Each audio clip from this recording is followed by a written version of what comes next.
मरकुस रचित सुसमाचार अध्याय 1।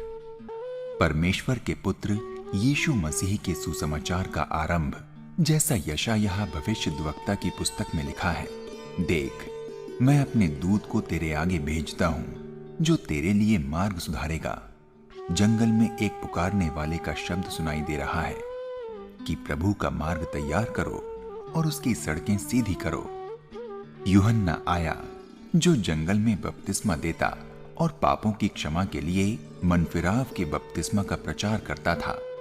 सारे यहूदिया प्रदेश के और यरूशलेम के सब रहने वाले निकलकर उसके पास गए और अपने पापों को मानकर यरदन नदी में उससे बपतिस्मा लिया। यूहन्ना ऊंट के रोम का वस्त्र पहने और अपनी कमर में चमड़े का कटिबंध बांधे रहता था तथा टिड्डियां और वन मधु खाया करता था और यह प्रचार करता था, मेरे बाद वह आने वाला है जो मुझसे शक्तिशाली है। मैं इस योग्य नहीं कि झुककर उसके जूतों का बंध खोलूं। मैंने तो तुम्हें जल से बपतिस्मा दिया है, पर वह तुम्हें पवित्र आत्मा से बपतिस्मा देगा। उन दिनों में यीशु ने गलील के नासरत से आकर यरदन में यूहन्ना से बपतिस्मा लिया, और जब वह जल से निकलकर ऊपर आया तो तुरंत उसने आकाश को खुलते और आत्मा को कबूतर के समान अपने ऊपर उतरते देखा, और यह आकाशवाणी हुई, तू मेरा प्रिय पुत्र है, तुझसे मैं प्रसन्न हूं। तब आत्मा ने तुरंत उसको जंगल की ओर भेजा। जंगल में 40 दिन तक शैतान ने उसकी परीक्षा की, और वह वन पशुओं के साथ रहा, और स्वर्गदूत उसकी सेवा करते रहे। यूहन्ना के पकड़वाए जाने के बाद यीशु ने गलील में आकर परमेश्वर के राज्य का सुसमाचार प्रचार किया और कहा, समय पूरा हुआ है और परमेश्वर का राज्य निकट आ गया है। मन फिराओ और सुसमाचार पर विश्वास करो। गलील की झील के किनारे किनारे जाते हुए उसने शमौन और उसके भाई अंद्रियास को झील में जाल डालते देखा, क्योंकि वे मछुए थे। यीशु ने उनसे कहा, मेरे पीछे आओ, मैं तुमको मनुष्यों के मछुए बनाऊंगा। वे तुरंत जालों को छोड़कर उसके पीछे हो लिए। कुछ आगे बढ़कर उसने जब्दी के पुत्र याकूब और उसके भाई यूहन्ना को नाव पर जालों को सुधारते देखा। उसने तुरंत उन्हें बुलाया, और वे अपने पिता जब्दी को मजदूरों के साथ नाव पर छोड़कर उसके पीछे हो लिए। तब वे कफरनहूम में आए, और वह तुरंत सब्त के दिन आराधनालय में जाकर उपदेश करने लगा, और लोग उसके उपदेश से चकित हुए, क्योंकि वह उन्हें शास्त्रियों के समान नहीं, परंतु अधिकारी के समान उपदेश देता था। उसी समय उनके आराधनालय में एक मनुष्य था जिसमें एक अशुद्ध आत्मा थी। उसने चिल्लाकर कहा, हे यीशु नासरी, हमें तुझसे क्या काम? क्या तू हमें नष्ट करने आया है? मैं तुझे जानता हूं, तू कौन है, परमेश्वर का पवित्र जन। यीशु ने उसे डांट कर कहा, चुप रह और उसमें से निकल जा। तब अशुद्ध आत्मा उसको मरोड़कर और बड़े शब्द से चिल्लाकर उसमें से निकल गई। इस पर सब लोग आश्चर्य करते हुए आपस में वाद विवाद करने लगे, यह क्या बात है? यह तो कोई नया उपदेश है। वह अधिकार के साथ अशुद्ध आत्माओं को भी आज्ञा देता है, और वे उसकी आज्ञा मानती हैं। और उसका नाम तुरंत गलील के आसपास के सारे प्रदेश में फैल गया। वह तुरंत आराधनालय में से निकलकर याकूब और यूहन्ना के साथ शमौन और अंद्रियास के घर आया। शमौन की सास ज्वर से पीड़ित थी, और उन्होंने तुरंत उसके विषय में उससे कहा। तब उसने पास जाकर उसका हाथ पकड़कर उसे उठाया, और उसका ज्वर उतर गया, और वह उसकी सेवा टहल करने लगी। संध्या के समय जब सूर्य डूब गया तो लोग सब बीमारों को और उन्हें जिनमें दुष्ट आत्माएं थी उसके पास लाए, और सारा नगर द्वार पर इकट्ठा हुआ।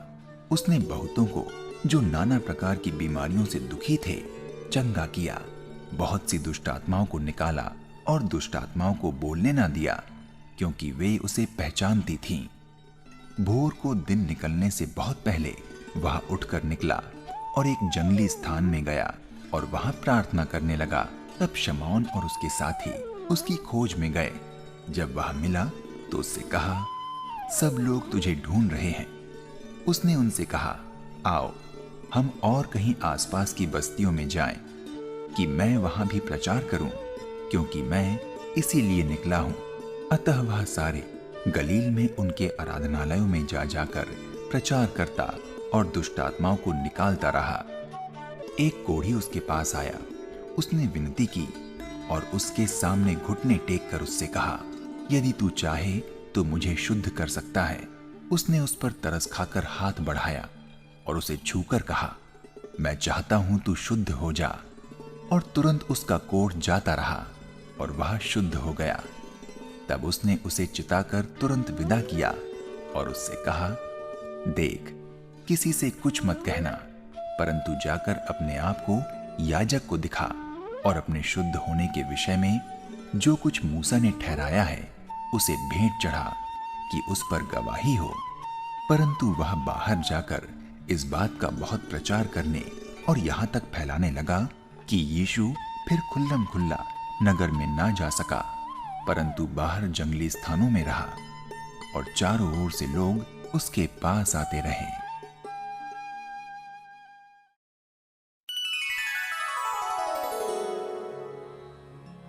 अध्याय 2। कई दिन के बाद वो फिर कफरनहूम में आया और सुना गया कि वो घर में है। फिर इतने लोग इकट्ठा हुए कि द्वार के पास भी जगह नहीं थी और वो उन्हें वचन सुना रहा था। और लोग एक लकवे के रोगी को 4 मनुष्यों से उठवाकर उसके पास ले आए। परंतु जब वे भीड़ के कारण उसके निकट ना पहुंच सके तो उन्होंने उस छत को जिसके नीचे वो था खोल दिया, और जब वे उसे उधेड़ चुके तो उस खाट को जिस पर लकवे का रोगी पड़ा था लटका दिया।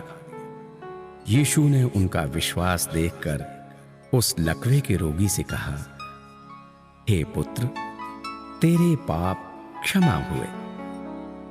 तब कई शास्त्री जो वहां बैठे थे अपने अपने मन में विचार करने लगे, ये मनुष्य क्यों ऐसा कहता है?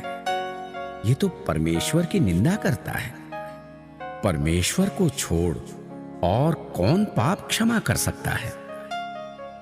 यीशु ने तुरंत अपनी आत्मा में जान लिया कि वे अपने अपने मन में ऐसा विचार कर रहे हैं और उनसे कहा, तुम अपने अपने मन में ये विचार क्यों कर रहे हो? सहज क्या है? क्या लकवे के रोगी से ये कहना कि तेरे पाप क्षमा हुए, या ये कहना कि उठ अपनी खाट उठाकर चल फिर? परंतु जिससे तुम जान लो कि मनुष्य के पुत्र को पृथ्वी पर पाप क्षमा करने का भी अधिकार है, उसने उस लकवे के रोगी से कहा, मैं तुझसे कहता हूं, उठ अपनी खाट उठाकर अपने घर चला जा। वो उठा और तुरंत खाट उठाकर सबके सामने से निकलकर चला गया। इस पर सब चकित हुए और परमेश्वर की बड़ाई करके कहने लगे, हमने ऐसा कभी नहीं देखा। वो फिर निकलकर झील के किनारे गया और सारी भीड़ उसके पास आई और वो उन्हें उपदेश देने लगा।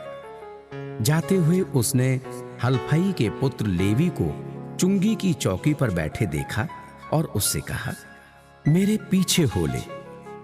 और वो उठकर उसके पीछे हो लिया। जब वो उसके घर में भोजन करने बैठा तब बहुत से चुंगी लेने वाले और पापी यीशु और उसके चेलों के साथ भोजन करने बैठे, क्योंकि वे बहुत से थे और उसके पीछे हो लिए थे। शास्त्रियों और फरीसियों ने ये देखकर कि वो तो पापियों और चुंगी लेने वालों के साथ भोजन कर रहा है, उसके चेलों से कहा, वो तो चुंगी लेने वालों और पापियों के साथ खाता पीता है। यीशु ने यह सुनकर उनसे कहा, भले चंगों को वैद्य की आवश्यकता नहीं, परंतु बीमारों को है। मैं धर्मियों को नहीं परंतु पापियों को बुलाने आया हूं। यूहन्ना के चेले और फरीसी उपवास करते थे, अतः उन्होंने आकर उससे ये कहा, यूहन्ना के चेले और फरीसियों के चेले क्यों उपवास रखते हैं, परंतु तेरे चेले उपवास नहीं रखते? यीशु ने उनसे कहा, जब तक दूल्हा बारातियों के साथ रहता है, क्या वे उपवास कर सकते हैं? अतः जब तक दूल्हा उनके साथ है, तब तक वे उपवास नहीं कर सकते। परंतु वे दिन आएंगे जब दूल्हा उनसे अलग किया जाएगा, उस समय वे उपवास करेंगे। कोरे कपड़े का पैबंद पुराने वस्त्र पर कोई नहीं लगाता, नहीं तो वो पैबंद उसमें से कुछ खींच लेगा, अर्थात नया पुराने से, और वो पहले से अधिक फट जाएगा। नए दाखरस को पुरानी मशकों में कोई नहीं रखता, नहीं तो दाखरस मशकों को फाड़ देगा और दाखरस और मशकें दोनों नष्ट हो जाएंगी। परंतु नया दाखरस नई मशकों में भरा जाता है। ऐसा हुआ कि वो सब्त के दिन खेतों में से होकर जा रहा था और उसके चेले चलते हुए बालें तोड़ने लगे। तब फरीसियों ने उससे कहा, देख, ये सब्त के दिन वो काम क्यों करते हो जो उचित नहीं? उसने उनसे कहा, क्या तुमने ये कभी नहीं पढ़ा कि जब दाऊद को आवश्यकता हुई और जब वो और उसके साथी भूखे हुए, तब उसने क्या किया था? उसने कैसे अबियातार महायाजक के समय परमेश्वर के भवन में जाकर भेंट की रोटियां खाई, जिसका खाना याजकों को छोड़ और किसी को भी उचित नहीं, और अपने साथियों को भी दी। तब उसने उनसे कहा, सब्त का दिन मनुष्य के लिए बनाया गया है, ना कि मनुष्य सब्त के दिन के लिए। इसलिए मनुष्य का पुत्र सब्त के दिन का भी स्वामी है।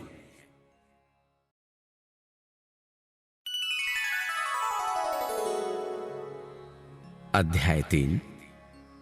वो फिर आराधनालय में गया। वहां एक मनुष्य था जिसका हाथ सूख गया था, और वे उस पर दोष लगाने के लिए उसकी घात में लगे हुए थे कि देखें वो सब्त के दिन उसे चंगा करता है कि नहीं। उसने सूखे हाथ वाले मनुष्य से कहा, बीच में खड़ा हो, और उनसे कहा, क्या सब्त के दिन भला करना उचित है या बुरा करना, प्राण को बचाना या मारना? पर वे चुप रहे। उसने उनके मन की कठोरता से उदास होकर उनको क्रोध से चारों ओर देखा और उस मनुष्य से कहा, अपना हाथ बढ़ा। उसने बढ़ाया और उसका हाथ अच्छा हो गया। तब फरीसी बाहर जाकर तुरंत हेरोदियों के साथ उसके विरोध में सम्मति करने लगे कि उसे किस प्रकार नष्ट करें। यीशु अपने चेलों के साथ झील की ओर चला गया, और गलील में एक बड़ी भीड़ उसके पीछे हो ली।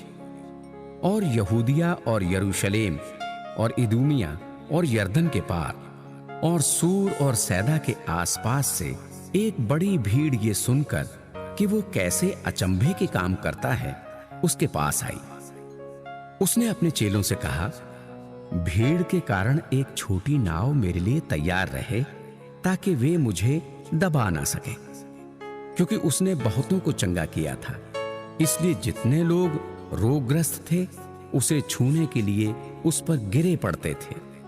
अशुद्ध आत्माएं भी जब उसे देखती थीं तो उसके आगे गिर पड़ती थीं और चिल्लाकर कहती थीं कि तू परमेश्वर का पुत्र है।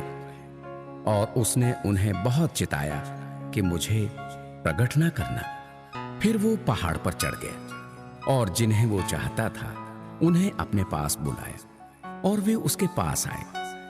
तब उसने 12 पुरुषों को नियुक्त किया कि वे उसके साथ साथ रहें, और वो उन्हें भेजे कि वे प्रचार करें और दुष्ट आत्माओं को निकालने का अधिकार रखें। वे ये हैं, शैमोन जिसका नाम उसने पतरस रखा, और जब्दी का पुत्र याकूब, और याकूब का भाई यूहन्ना जिनका नाम उसने बोअनर्गिस अर्थात गर्जन के पुत्र रखा, और अंद्रयास और फिलिपुस और बर्तुल्मे और मत्ती और थोमा और हल्फाई का पुत्र याकूब और तद्दै और शैमोन कनानी और यहूदा इस्करियोती, जिसने उसे पकड़वा भी दिया। तब वो घर में आया और ऐसी भीड़ इकट्ठी हो गई कि वे रोटी भी ना खा सके। जब उनके कुटुंबियों ने यह सुना तो वे उसे पकड़ने के लिए निकले, क्योंकि वे कहते थे कि उसका चित्त ठिकाने नहीं है। शास्त्री भी जो यरूशलेम से आए थे, ये कहते थे उसमें शैतान है और वो दुष्ट आत्माओं के सरदार की सहायता से दुष्ट आत्माओं को निकालता है। इसलिए वो उन्हें पास बुलाकर उनसे दृष्टांतों में कहने लगा, शैतान कैसे शैतान को निकाल सकता है? यदि किसी राज्य में फूट पड़े तो वो राज्य कैसे स्थिर रह सकता है? और यदि किसी घर में फूट पड़े तो वो घर कैसे स्थिर रह सकेगा? इसलिए यदि शैतान अपना ही विरोधी होकर अपने में फूट डाले तो वो कैसे बना रह सकता है? उसका तो अंत ही हो जाता है। परंतु कोई मनुष्य किसी बलवंत के घर में घुसकर उसका माल नहीं लूट सकता, जब तक कि वो पहले उस बलवंत को बांध ना ले, और तब उसके घर को लूट लेगा। मैं तुमसे सच कहता हूं कि मनुष्यों की संतान के सब पाप और निंदा जो वे करते हैं क्षमा की जाएंगी, परंतु जो कोई पवित्र आत्मा के विरुद्ध निंदा करे वो कभी भी क्षमा न किया जाएगा, वरन वो अनंत पाप का अपराधी ठहरता है। क्योंकि वे ये कहते थे कि उसमें अशुद्ध आत्मा है। तब उसकी माता और उसके भाई आए और बाहर खड़े होकर उसे बुलवा भेजा। भीड़ उसके आसपास बैठी थी और उन्होंने उससे कहा, देख, तेरी माता और तेरे भाई बाहर तुझे ढूंढते हैं। उसने उन्हें उत्तर दिया, मेरी माता और मेरे भाई कौन हैं? और उन पर जो उसके आसपास बैठे थे दृष्टि करके कहा, देखो, मेरी माता और मेरे भाई ये हैं। क्योंकि जो कोई परमेश्वर की इच्छा पर चले वही मेरा भाई और बहन और माता है।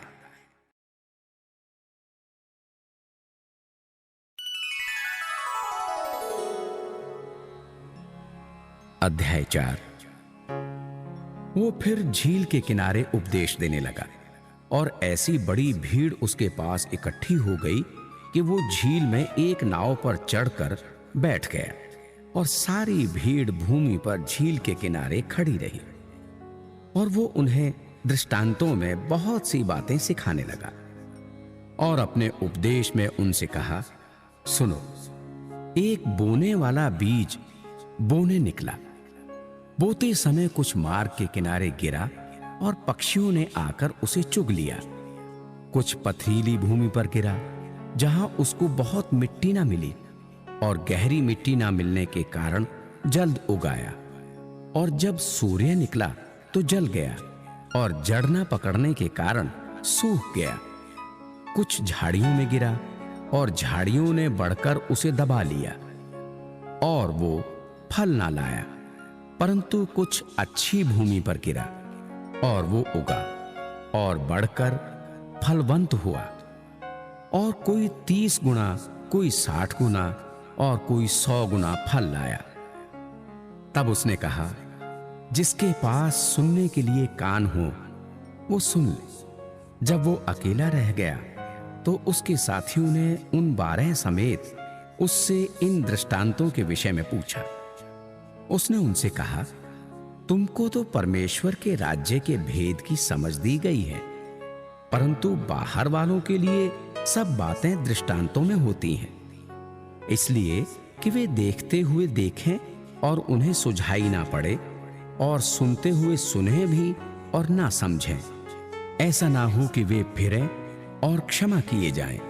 फिर उसने उनसे कहा, क्या तुम ये दृष्टांत नहीं समझते? तो फिर और सब दृष्टांतों को कैसे समझोगे? बोने वाला वचन बोता है।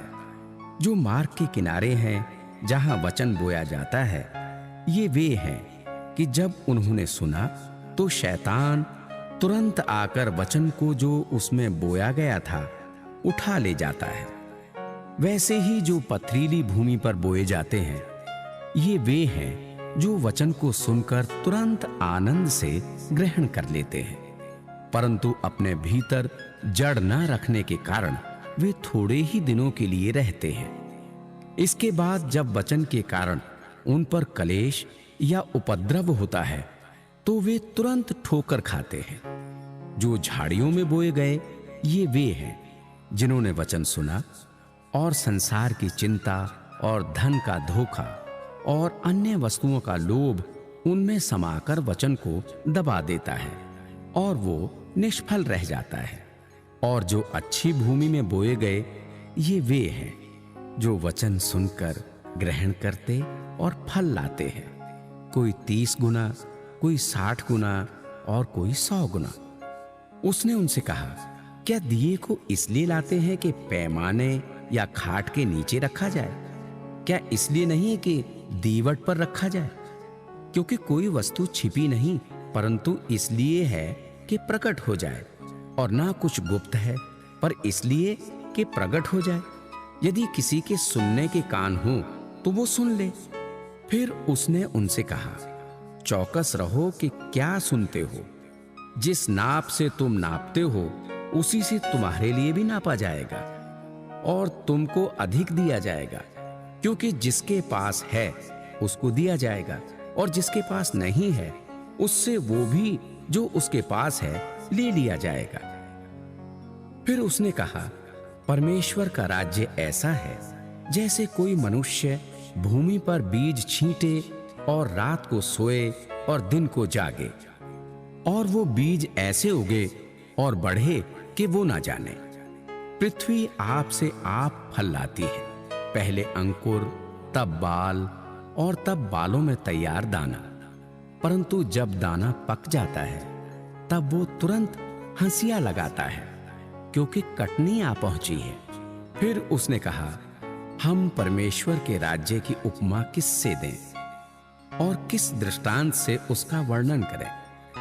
वो राई के दाने के समान है। जब भूमि में बोया जाता है तो भूमि के सब बीजों से छोटा होता है, परंतु जब बोया गया तो उगकर सब साग पात से बड़ा हो जाता है, और उसकी ऐसी बड़ी डालियां निकलती हैं कि आकाश के पक्षी उसकी छाया में बसेरा कर सकते हैं।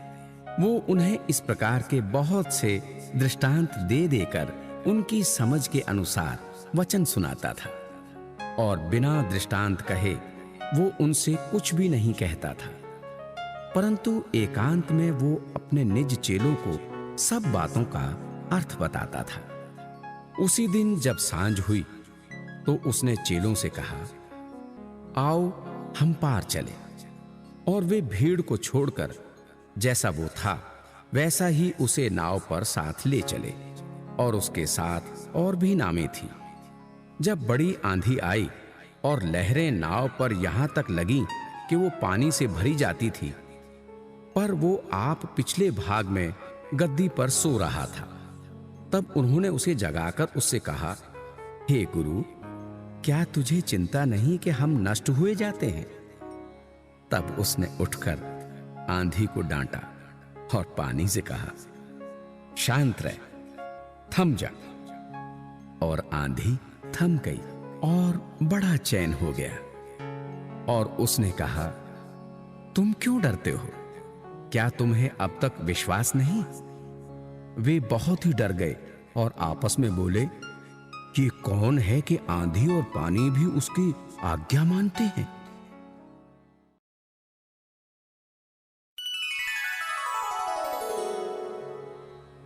अध्याय 5। वे झील के पार गिरासेनियों के देश में पहुंचे। जब वो नाव पर से उतरा तो तुरंत एक मनुष्य जिसमें अशुद्ध आत्मा थी कब्रों से निकलकर उसे मिला। वो कब्रों में रहा करता था और कोई उसे सांकलों से भी बांध न सकता था, क्योंकि वो बार बार बेड़ियों और सांकलों से बांधा गया था। पर उसने सांकलों को तोड़ दिया और बेड़ियों के टुकड़े टुकड़े कर दिए थे, और कोई उसे वश में नहीं कर सकता था। वो लगातार रात दिन कब्रों और पहाड़ों में चिल्लाता और अपने को पत्थरों से घायल करता था।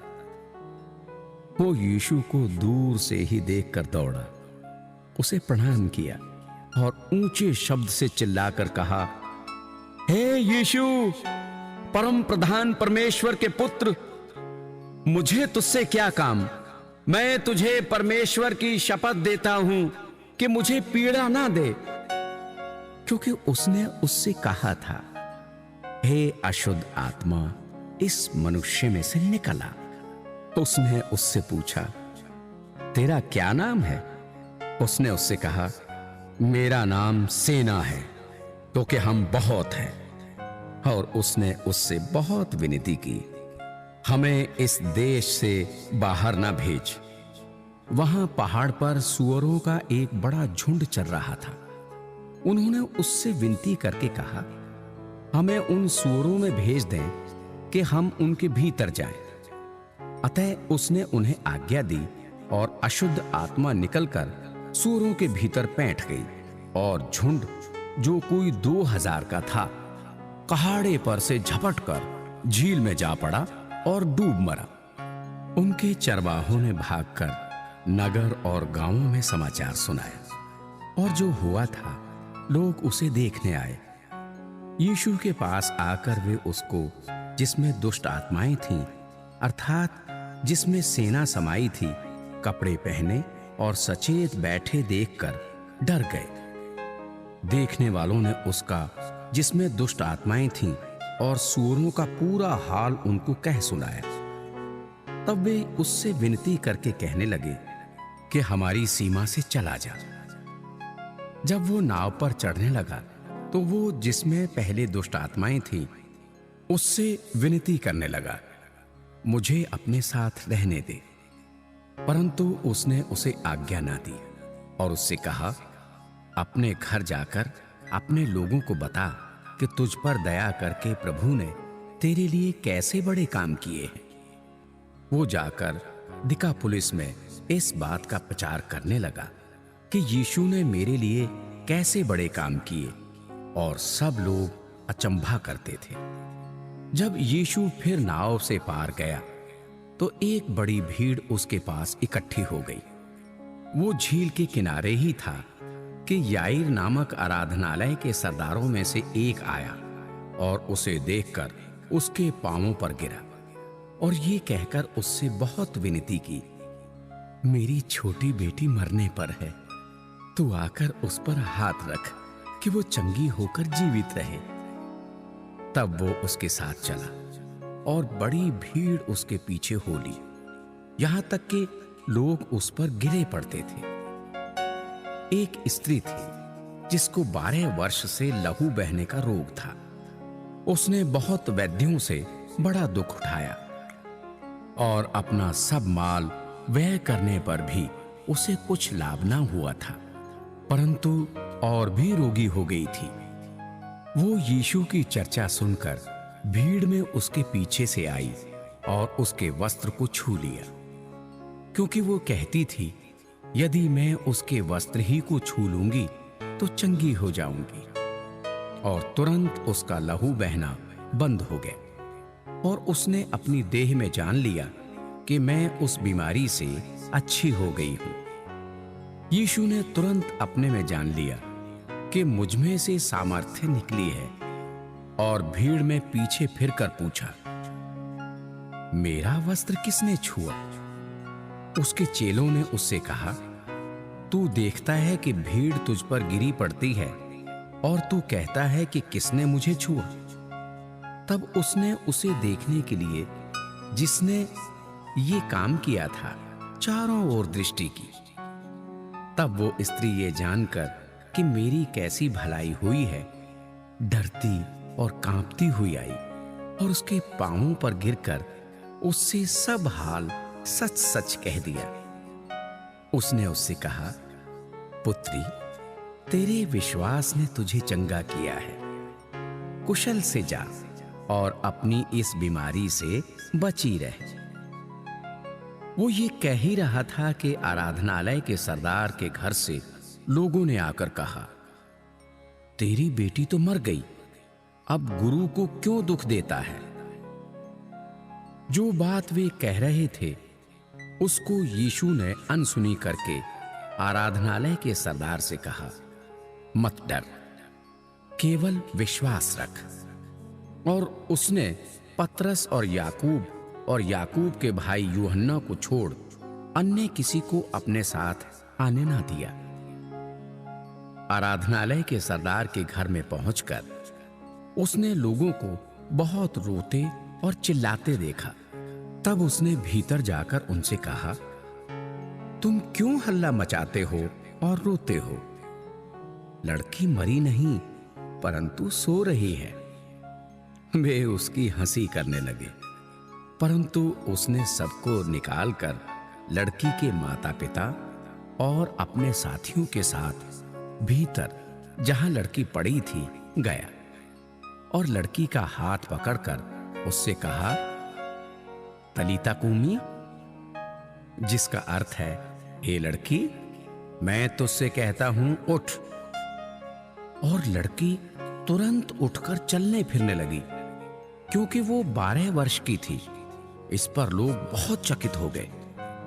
फिर उसने उन्हें चिताकर आज्ञा दी कि ये बात कोई जानने ना पाए और कहा, इसे कुछ खाने को दो।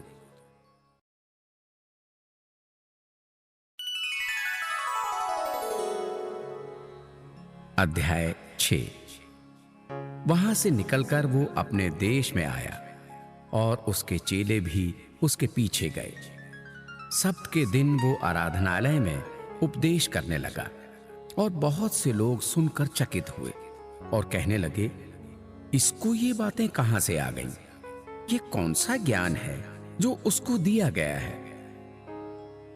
कैसे सामर्थ्य के काम इसके हाथों से प्रकट होते हैं? क्या ये वही बढ़ई नहीं जो मरियम का पुत्र और याकूब, योसेस, यहूदा और शैमोन का भाई है? क्या उसकी बहनें यहां हमारे बीच में नहीं रहती? इसलिए उन्होंने उसके विषय में ठोकर खाई। यीशु ने उनसे कहा, भविष्यद्वक्ता का अपने देश और अपने कुटुंब और अपने घर को छोड़ और कहीं भी निरादर नहीं होता। वो वहां कोई सामर्थ्य का काम ना कर सका, केवल थोड़े से बीमारों पर हाथ रखकर उन्हें चंगा किया। और उसे उनके अविश्वास पर आश्चर्य हुआ और वो चारों ओर के गांवों में उपदेश करता फिरा। उसने 12 को अपने पास बुलाया और उन्हें 2-2 करके भेजने लगा और उन्हें अशुद्ध आत्माओं पर अधिकार दिया। उसने उन्हें आज्ञा दी, मार्ग के लिए लाठी छोड़ और कुछ ना लो, ना तो रोटी, ना झोली, ना बटुए में पैसे, परंतु जूतियां पहनो और 2-2 कुर्ते ना पहनो। और उसने उनसे कहा, जहां कहीं तुम किसी घर में उतरो तो जब तक वहां से विदा ना हो तब तक उसी घर में ठहरे रहो। जिस स्थान के लोग तुम्हें ग्रहण ना करें और तुम्हारी ना सुने, वहां से चलते ही अपने तलवों की धूल झाड़ डालो कि उन पर गवाही हो। तब उन्होंने जाकर प्रचार किया कि मन फिराओ, और बहुत सी दुष्ट आत्माओं को निकाला और बहुत से बीमारों पर तेल मलकर उन्हें चंगा किया। हेरोदेस राजा ने भी उनकी चर्चा सुनी, क्योंकि उसका नाम फैल गया था, और उसने कहा, यूहन्ना बपतिस्मा देने वाला मरे हुओं में से जी उठा है, इसीलिए उससे ये सामर्थ्य के काम प्रकट होते हैं। अन्य लोगों ने कहा, ये एलिया है, परंतु कुछ अन्य ने कहा, भविष्यद्वक्ता या भविष्यद्वक्ताओं में से किसी एक के समान है। हेरोदेस ने यह सुनकर कहा, जिस यूहन्ना का सिर मैंने कटवाया था वही जी उठा है। हेरोदेस ने अपने भाई फिलिपुस की पत्नी हेरोदियास के कारण, जिससे उसने विवाह कर लिया था, लोगों को भेजकर यूहन्ना को पकड़वाकर बंदी गृह में डाल दिया था, क्योंकि यूहन्ना ने हेरोदेस से कहा था, अपने भाई की पत्नी को रखना तुझे उचित नहीं। इसलिए हेरोदियास उससे बैर रखती थी और ये चाहती थी कि उसे मरवा डाले, परंतु ऐसा ना हो सका, क्योंकि हेरोदेस यूहन्ना को धर्मी और पवित्र पुरुष जानकर उससे डरता था और उसे बचाए रखता था।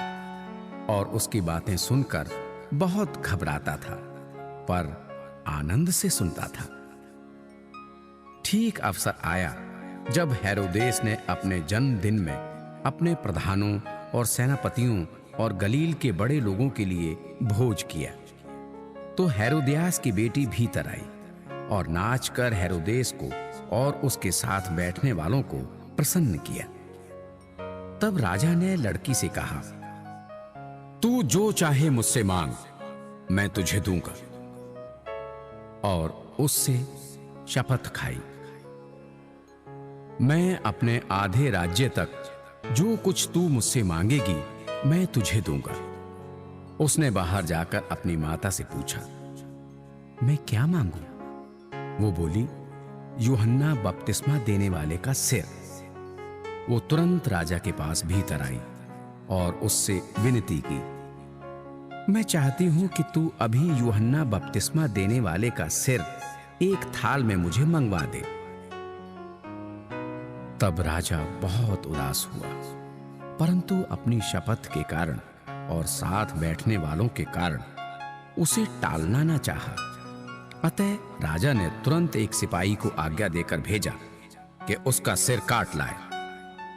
उसने जेल खाने में जाकर उसका सिर काटा और एक थाल में रखकर लाया और लड़की को दिया, और लड़की ने अपनी मां को दिया। ये सुनकर यूहन्ना के चेले आए और उसके शव को ले गए और कब्र में रखा। प्रेरितों ने यीशु के पास इकट्ठे होकर जो कुछ उन्होंने किया और सिखाया था सब उसको बताया। उसने उनसे कहा, तुम आप अलग किसी एकांत स्थान में चलकर थोड़ा विश्राम करो, क्योंकि बहुत लोग आते जाते थे और उन्हें खाने का अवसर भी नहीं मिलता था। इसलिए वे नाव पर चढ़कर सुनसान जगह में अलग चले गए। बहुतों ने उन्हें जाते देखकर पहचान लिया और सब नगरों से इकट्ठे होकर वहां पैदल दौड़े और उनसे पहले जा पहुंचे।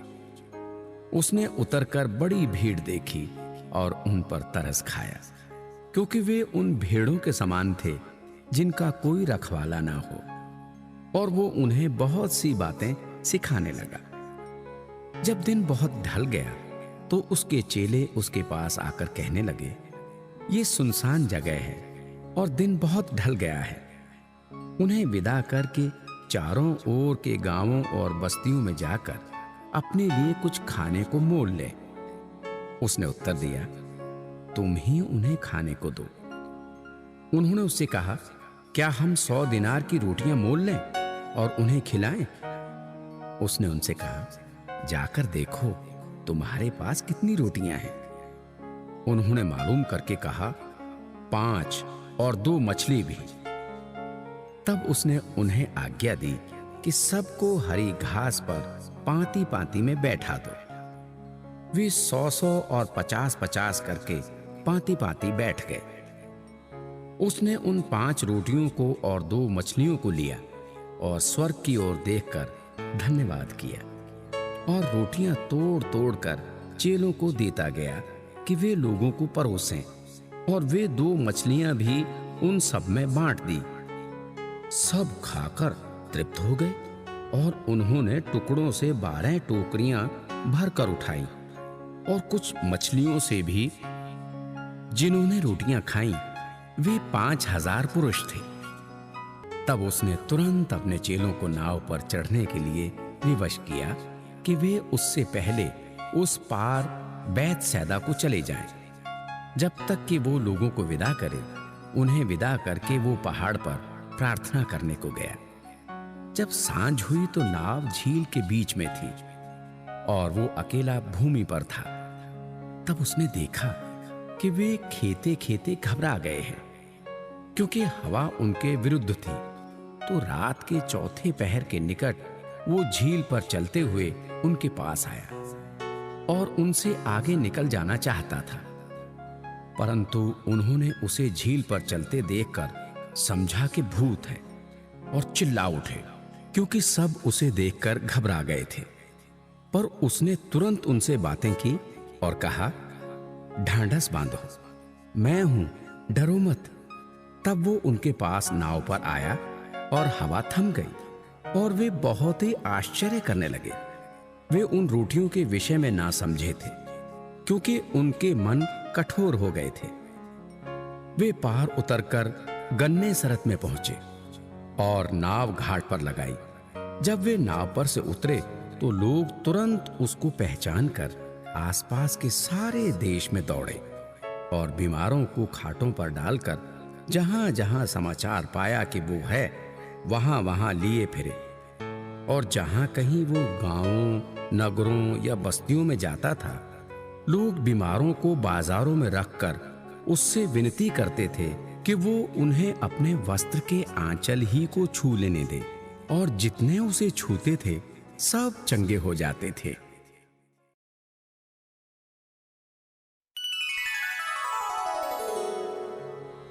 अध्याय 7। तब फरीसी और कुछ शास्त्री जो यरूशलेम से आए थे उसके पास इकट्ठा हुए, और उन्होंने उसके कुछ चेलों को अशुद्ध अर्थात बिना धोए हाथों से रोटी खाते देखा, क्योंकि फरीसी और सब यहूदी पूर्वजों की परंपरा पर चलते हैं, और जब तक भली भांति हाथ नहीं धो लेते तब तक नहीं खाते, और बाजार से आकर जब तक स्नान नहीं कर लेते तब तक नहीं खाते। और बहुत सी अन्य बातें हैं जो उनके पास मानने के लिए पहुंचाई गई हैं, जैसे कटोरों और लोटों और तांबे के बर्तनों को धोना मांजना। इसलिए उन फरीसियों और शास्त्रियों ने उससे पूछा, तेरे चेले क्यों पूर्वजों की परंपराओं पर नहीं चलते और बिना धोए हाथों से रोटी खाते हैं? उसने उनसे कहा, यशायाह ने तुम कपटियों के विषय में बहुत ठीक भविष्यवाणी की है, जैसा लिखा है, ये लोग होठों से तो मेरा आदर करते हैं, पर उनका मन मुझसे दूर रहता है। ये व्यर्थ मेरी उपासना करते हैं, क्योंकि मनुष्यों की आज्ञाओं को धर्मोपदेश करके सिखाते हैं। क्योंकि तुम परमेश्वर की आज्ञा को टालकर मनुष्यों की रीतियों को मानते हो। उसने उनसे कहा, तुम अपनी परंपराओं को मानने के लिए परमेश्वर की आज्ञा कैसी अच्छी तरह टाल देते हो? क्योंकि मूसा ने कहा है, अपने पिता और अपनी माता का आदर कर, और जो कोई पिता व माता को बुरा कहे वो अवश्य मार डाला जाए। परंतु तुम कहते हो कि यदि कोई अपने पिता व माता से कहे, जो कुछ तुझे मुझसे लाभ पहुंच सकता था वो कुर्बान अर्थात संकल्प हो चुका, तो तुम उसको उसके पिता व उसकी माता की कुछ सेवा करने नहीं देते। इस प्रकार तुम अपनी परंपराओं से जिन्हें तुमने ठहराया है परमेश्वर का वचन टाल देते हो, और ऐसे ऐसे बहुत से काम करते हो। तब उसने लोगों को अपने पास बुलाकर उनसे कहा, तुम सब मेरी सुनो और समझो। ऐसी कोई वस्तु नहीं जो मनुष्य में बाहर से समाकर उसे अशुद्ध करे, परंतु जो वस्तुएं मनुष्य के भीतर से निकलती हैं वे ही उसे अशुद्ध करती हैं। यदि किसी के सुनने के कान हों तो सुन ले। जब वो भीड़ के पास से घर में गया तो उसके चेलों ने इस दृष्टांत के विषय में उससे पूछा। उसने उनसे कहा, क्या तुम भी ऐसे ना समझ हो? क्या तुम नहीं समझते कि जो वस्तु बाहर से मनुष्य के भीतर जाती है वो उसे अशुद्ध नहीं कर सकती, क्योंकि वो उनके मन में नहीं परंतु पेट में जाती है और संडास में निकल जाती है। ये कहकर उसने सब भोजन वस्तुओं को शुद्ध ठहराया। फिर उसने कहा, जो मनुष्य में से निकलता है वही मनुष्य को अशुद्ध करता है, क्योंकि भीतर से अर्थात मनुष्य के मन से बुरे बुरे विचार, व्यभिचार, चोरी, हत्या, परस्त्री गमन, लोभ, दुष्टता, छल, लुचपन, कुदृष्टि, निंदा, अभिमान और मूर्खता निकलती हैं। ये सब बुरी बातें भीतर ही से निकलती हैं और मनुष्य को अशुद्ध करती हैं। फिर वो वहां से उठकर सूर और सैदा के देशों में आया और एक घर में गया और चाहता था कि कोई ना जाने, परंतु वो छिप ना सका। और तुरंत एक स्त्री जिसकी छोटी बेटी में अशुद्ध आत्मा थी, उसकी चर्चा सुनकर आई और उसके पांवों पर गिरी। ये यूनानी और सुरूफिनी की जाति की थी। उसने उससे विनती की कि मेरी बेटी में से दुष्ट आत्मा निकाल दे। उसने उससे कहा, पहले लड़कों को तृप्त होने दे, क्योंकि लड़कों की रोटी लेकर कुत्तों के आगे डालना उचित नहीं है। उसने उसको उत्तर दिया, सच है प्रभु, तो भी कुत्ते भी तो मेज के नीचे बालकों की रोटी का चूर चार खा लेते हैं। उसने उससे कहा, इस बात के कारण चली जा, दुष्ट आत्मा तेरी बेटी में से निकल गई है। उसने अपने घर आकर देखा कि लड़की खाट पर पड़ी है और दुष्ट आत्मा निकल गई है। फिर वो सूर और सैदा के देशों से निकलकर दिकापुलिस से होता हुआ गलील की झील पर पहुंचा। तो लोगों ने एक बहरे को, जो हकला भी था, उसके पास लाकर उससे विनती की कि अपना हाथ उस पर रखे। तब वो उसको भीड़ से अलग ले गया और अपनी उंगलियां उसके कानों में डाली और थूक कर उसकी जीभ को छुआ और स्वर्ग की ओर देखकर आह भरी और उससे कहा, इफतह, अर्थात खुल जा। उसके कान खुल गए और उसकी जीभ की गांठ भी खुल गई और वो साफ साफ बोलने लगा। तब उसने उन्हें चिताया कि किसी से ना कहना, परंतु जितना उसने उन्हें चिताया उतना ही वे और प्रचार करने लगे। वे बहुत ही आश्चर्य में होकर कहने लगे, उसने जो कुछ किया सब अच्छा किया है। वो बहरों को सुनने की और गूंगों को बोलने की शक्ति देता है।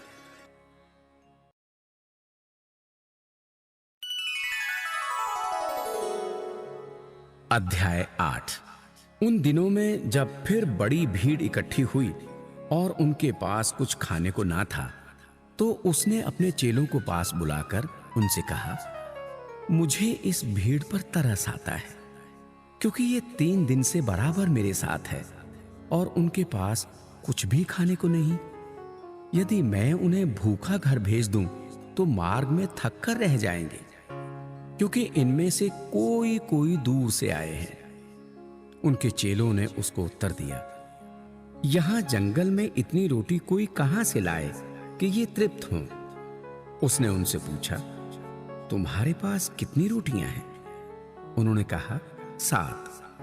तब उसने लोगों को भूमि पर बैठने की आज्ञा दी और वे 7 रोटियां ली और धन्यवाद करके तोड़ी और अपने चेलों को देता गया कि उनके आगे रखें, और उन्होंने लोगों के आगे परोस दिया। उनके पास थोड़ी सी छोटी मछलियां भी थीं। उसने धन्यवाद करके उन्हें भी लोगों के आगे रखने की आज्ञा दी।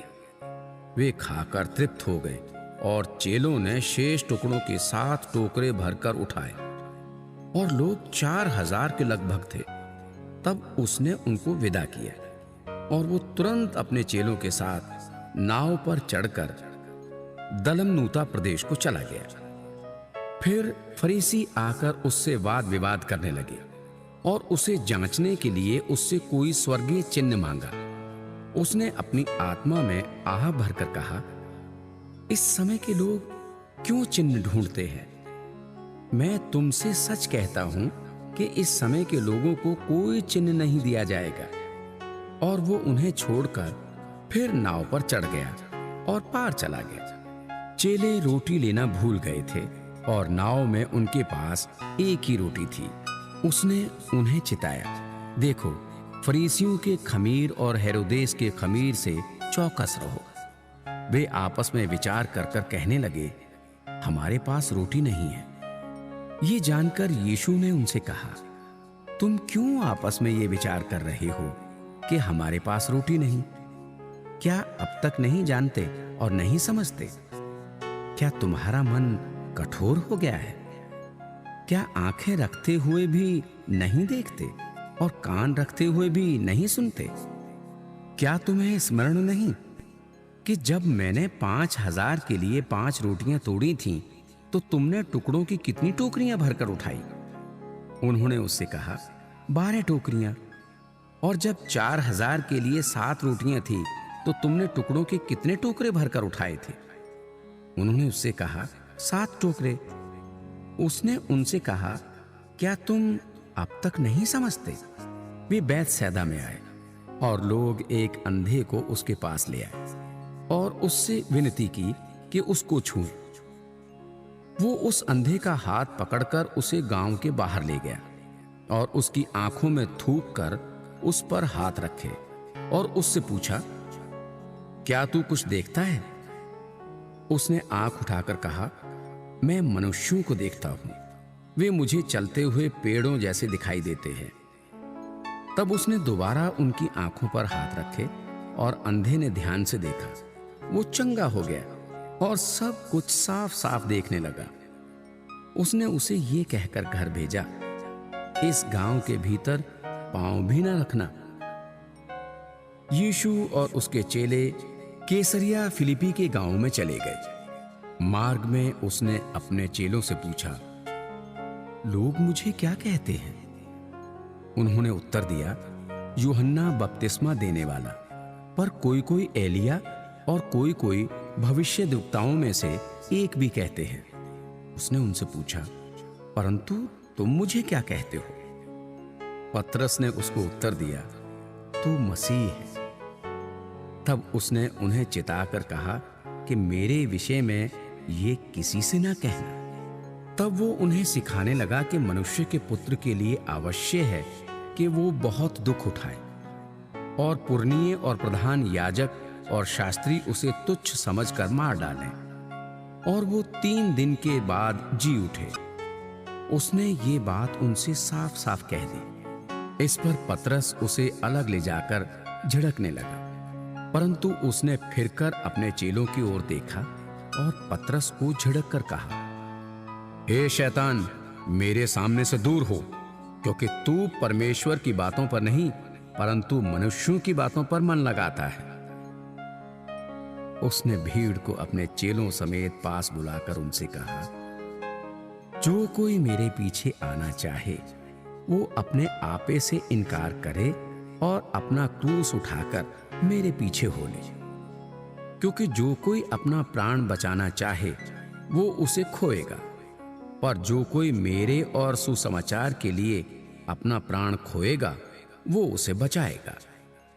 यदि मनुष्य सारे जगत को प्राप्त करे और अपने प्राण की हानि उठाए तो उसे क्या लाभ होगा?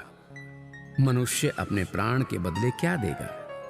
जो कोई इस व्यभिचारी और पापी जाति के बीच मुझसे और मेरी बातों से लजाएगा, मनुष्य का पुत्र भी जब वो पवित्र दूतों के साथ अपने पिता की महिमा सहित आएगा तब उससे भी लजाएगा।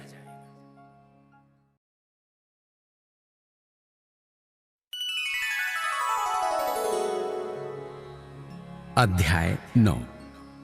उसने उनसे कहा, मैं तुमसे सच कहता हूं कि जो यहां खड़े हैं उनमें से कोई कोई ऐसे हैं कि जब तक परमेश्वर के राज्य को सामर्थ्य सहित आया हुआ ना देख लें तब तक मृत्यु का स्वाद कदापि ना चखेंगे। 6 दिन के बाद यीशु ने पतरस और याकूब और यूहन्ना को साथ लिया और एकांत में किसी ऊंचे पहाड़ पर ले गया। वहां उनके सामने उसका रूप बदल गया और उसका वस्त्र ऐसा चमकने लगा और यहां तक उज्जवल हुआ कि पृथ्वी पर कोई धोबी भी वैसा उज्जवल नहीं कर सकता। और उन्हें मूसा के साथ एलिया दिखाई दिया। वे यीशु के साथ बातें करते थे। इस पर पतरस ने यीशु से कहा, हे रब्बी, हमारा यहाँ रहना अच्छा है, इसलिए हम 3 मंडप बनाए, एक तेरे लिए, एक मूसा के लिए और एक एलिया के लिए। क्योंकि वो ना जानता था कि क्या उत्तर दे, इसलिए कि वे बहुत डर गए थे। तब एक बादल ने उन्हें छा लिया और उस बादल में से ये शब्द निकला, ये मेरा प्रिय पुत्र है, इसकी सुनो। तब उन्होंने एकाएक चारों ओर दृष्टि की और यीशु को छोड़ अपने साथ और किसी को ना देखा। पहाड़ से उतरते समय उसने उन्हें आज्ञा दी कि जब तक मनुष्य का पुत्र मरे हुओं में से जी न उठे तब तक जो कुछ तुमने देखा है वो किसी से ना कहना। उन्होंने इस बात को स्मरण रखा और आपस में वाद विवाद करने लगे। मरे हुओं में से जी उठने का क्या अर्थ है? और उन्होंने उससे पूछा, शास्त्री क्यों कहते हैं कि एलिया का पहले आना आवश्य है? उसने उन्हें उत्तर दिया, एलिया सचमुच पहले आकर सब कुछ सुधारेगा, परंतु मनुष्य के पुत्र के विषय में ये क्यों लिखा है कि वो बहुत दुख उठाएगा और तुच्छ गिना जाएगा? परंतु मैं तुमसे कहता हूं कि एलिया तो आ चुका है, और जैसा उसके विषय में लिखा है उन्होंने जो कुछ चाहा उसके साथ किया। जब वो चेलों के पास आया तो देखा कि उनकी चारों ओर बड़ी भीड़ लगी है और शास्त्री उनके साथ विवाद कर रहे हैं। उसे देखते ही सब बहुत ही आश्चर्य करने लगे और उसकी ओर दौड़कर उसे नमस्कार किया। उसने उनसे पूछा, तुम इनसे क्या विवाद कर रहे हो? भीड़ में से एक ने उसे उत्तर दिया, हे गुरु, मैं अपने पुत्र को जिसमें गूंगी आत्मा समाई है तेरे पास लाया था। जहां कहीं वो उसे पकड़ती है वहीं पटक देती है, और वो मुंह में फैन भर लाता है और दांत पीसता है और सूखता जाता है। मैंने तेरे चेलों से कहा कि वे उसे निकाल दें, परंतु वे निकाल ना सके। ये सुनकर उसने उनसे उत्तर दे के कहा, हे अविश्वासी लोगों, मैं कब तक तुम्हारे साथ रहूंगा और कब तक तुम्हारी सहूंगा? उसे मेरे पास लाओ। तब वे उसे उसके पास ले आए, और जब उसने उसे देखा तो उस आत्मा ने तुरंत उसे मरोड़ा और वो भूमि पर गिरा और मुंह से फैन बहाते हुए लौटने लगा। उसने उसके पिता से पूछा, इसकी ये दशा कब से है? उसने कहा, बचपन से।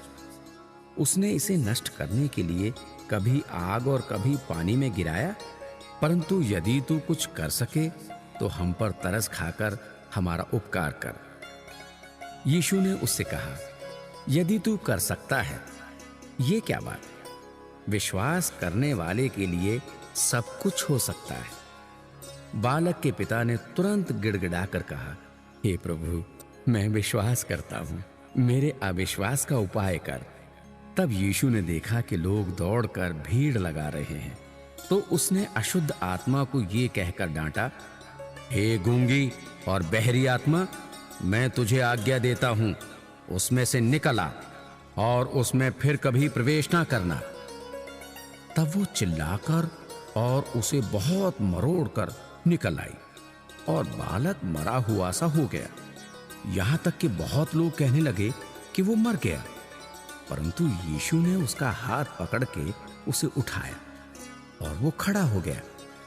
जब वो घर में आया तो उसके चेलों ने एकांत में उससे पूछा, हम उसे क्यों ना निकाल सके? उसने उनसे कहा, ये जाति बिना प्रार्थना किसी और उपाय से नहीं निकल सकती। फिर वे वहां से चले और गलील में होकर जा रहे थे। वो नहीं चाहता था कि कोई जाने, क्योंकि वो अपने चेलों को उपदेश देता और उनसे कहता था, मनुष्य का पुत्र मनुष्यों के हाथ में पकड़वाया जाएगा और वे उसे मार डालेंगे और वो मरने के 3 दिन बाद जी उठेगा। पर यह बात उनकी समझ में नहीं आई और वे उससे पूछने से डरते थे।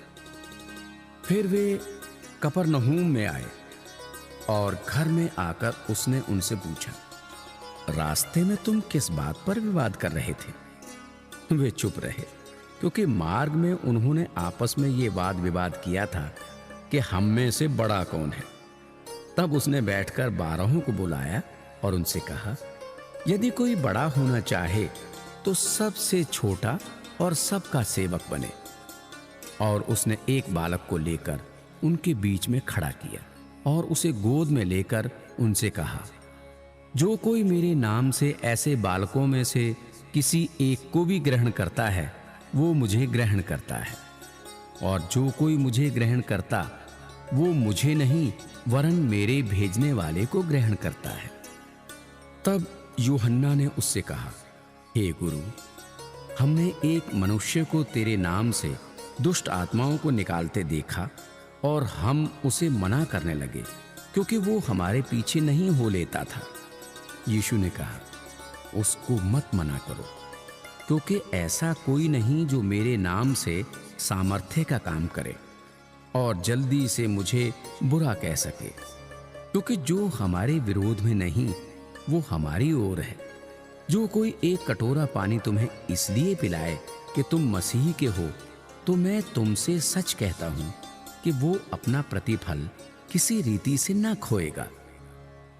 जो कोई इन छोटों में से जो मुझ पर विश्वास करते हैं किसी को ठोकर खिलाए, तो उसके लिए भला ये है कि एक बड़ी चक्की का पाट उसके गले में लटकाया जाए और वो समुद्र में डाल दिया जाए।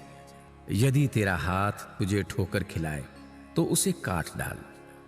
टुंडा होकर जीवन में प्रवेश करना तेरे लिए इससे भला है कि 2 हाथ रहते हुए नरक की आग में डाला जाए, जो कभी बुझने की नहीं, जहां उनका कीड़ा नहीं मरता और आग नहीं बुझती। यदि तेरा पांव तुझे ठोकर खिलाए तो उसे काट डाल। लंगड़ा होकर जीवन में प्रवेश करना तेरे लिए इससे भला है कि 2 पांव रहते हुए नरक में डाला जाए, जहां उनका कीड़ा नहीं मरता और आग नहीं बुझती। यदि तेरी आंख तुझे ठोकर खिलाए तो उसे निकाल डाल। काना होकर परमेश्वर के राज्य में प्रवेश करना तेरे लिए इससे भला है कि 2 आंख रहते हुए तू नरक में डाला जाए, जहां उनका कीड़ा नहीं मरता और आग नहीं बुझती, क्योंकि हर एक जन आग से नमकीन किया जाएगा। नमक अच्छा है, पर यदि नमक का स्वाद जाता रहे तो उसे किससे नमकीन करोगे? अपने में नमक रखो और आपस में मेल मिलाप से रहो।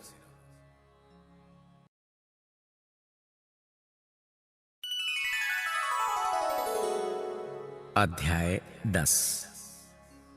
फिर वो वहां से उठकर यहूदिया की सीमा में और यरदन के पार आया। भीड़ उसके पास फिर इकट्ठी हो गई और वो अपनी रीति के अनुसार उन्हें फिर उपदेश देने लगा। तब फरीसियों ने उसके पास आकर उसकी परीक्षा करने को उससे पूछा, क्या यह उचित है कि पुरुष अपनी पत्नी को त्यागे?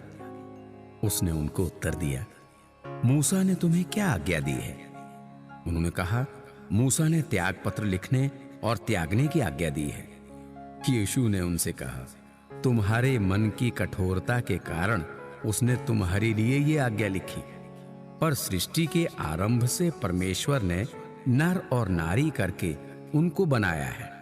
इस कारण मनुष्य अपने माता पिता से अलग होकर अपनी पत्नी के साथ रहेगा और वे दोनों एक तन होंगे।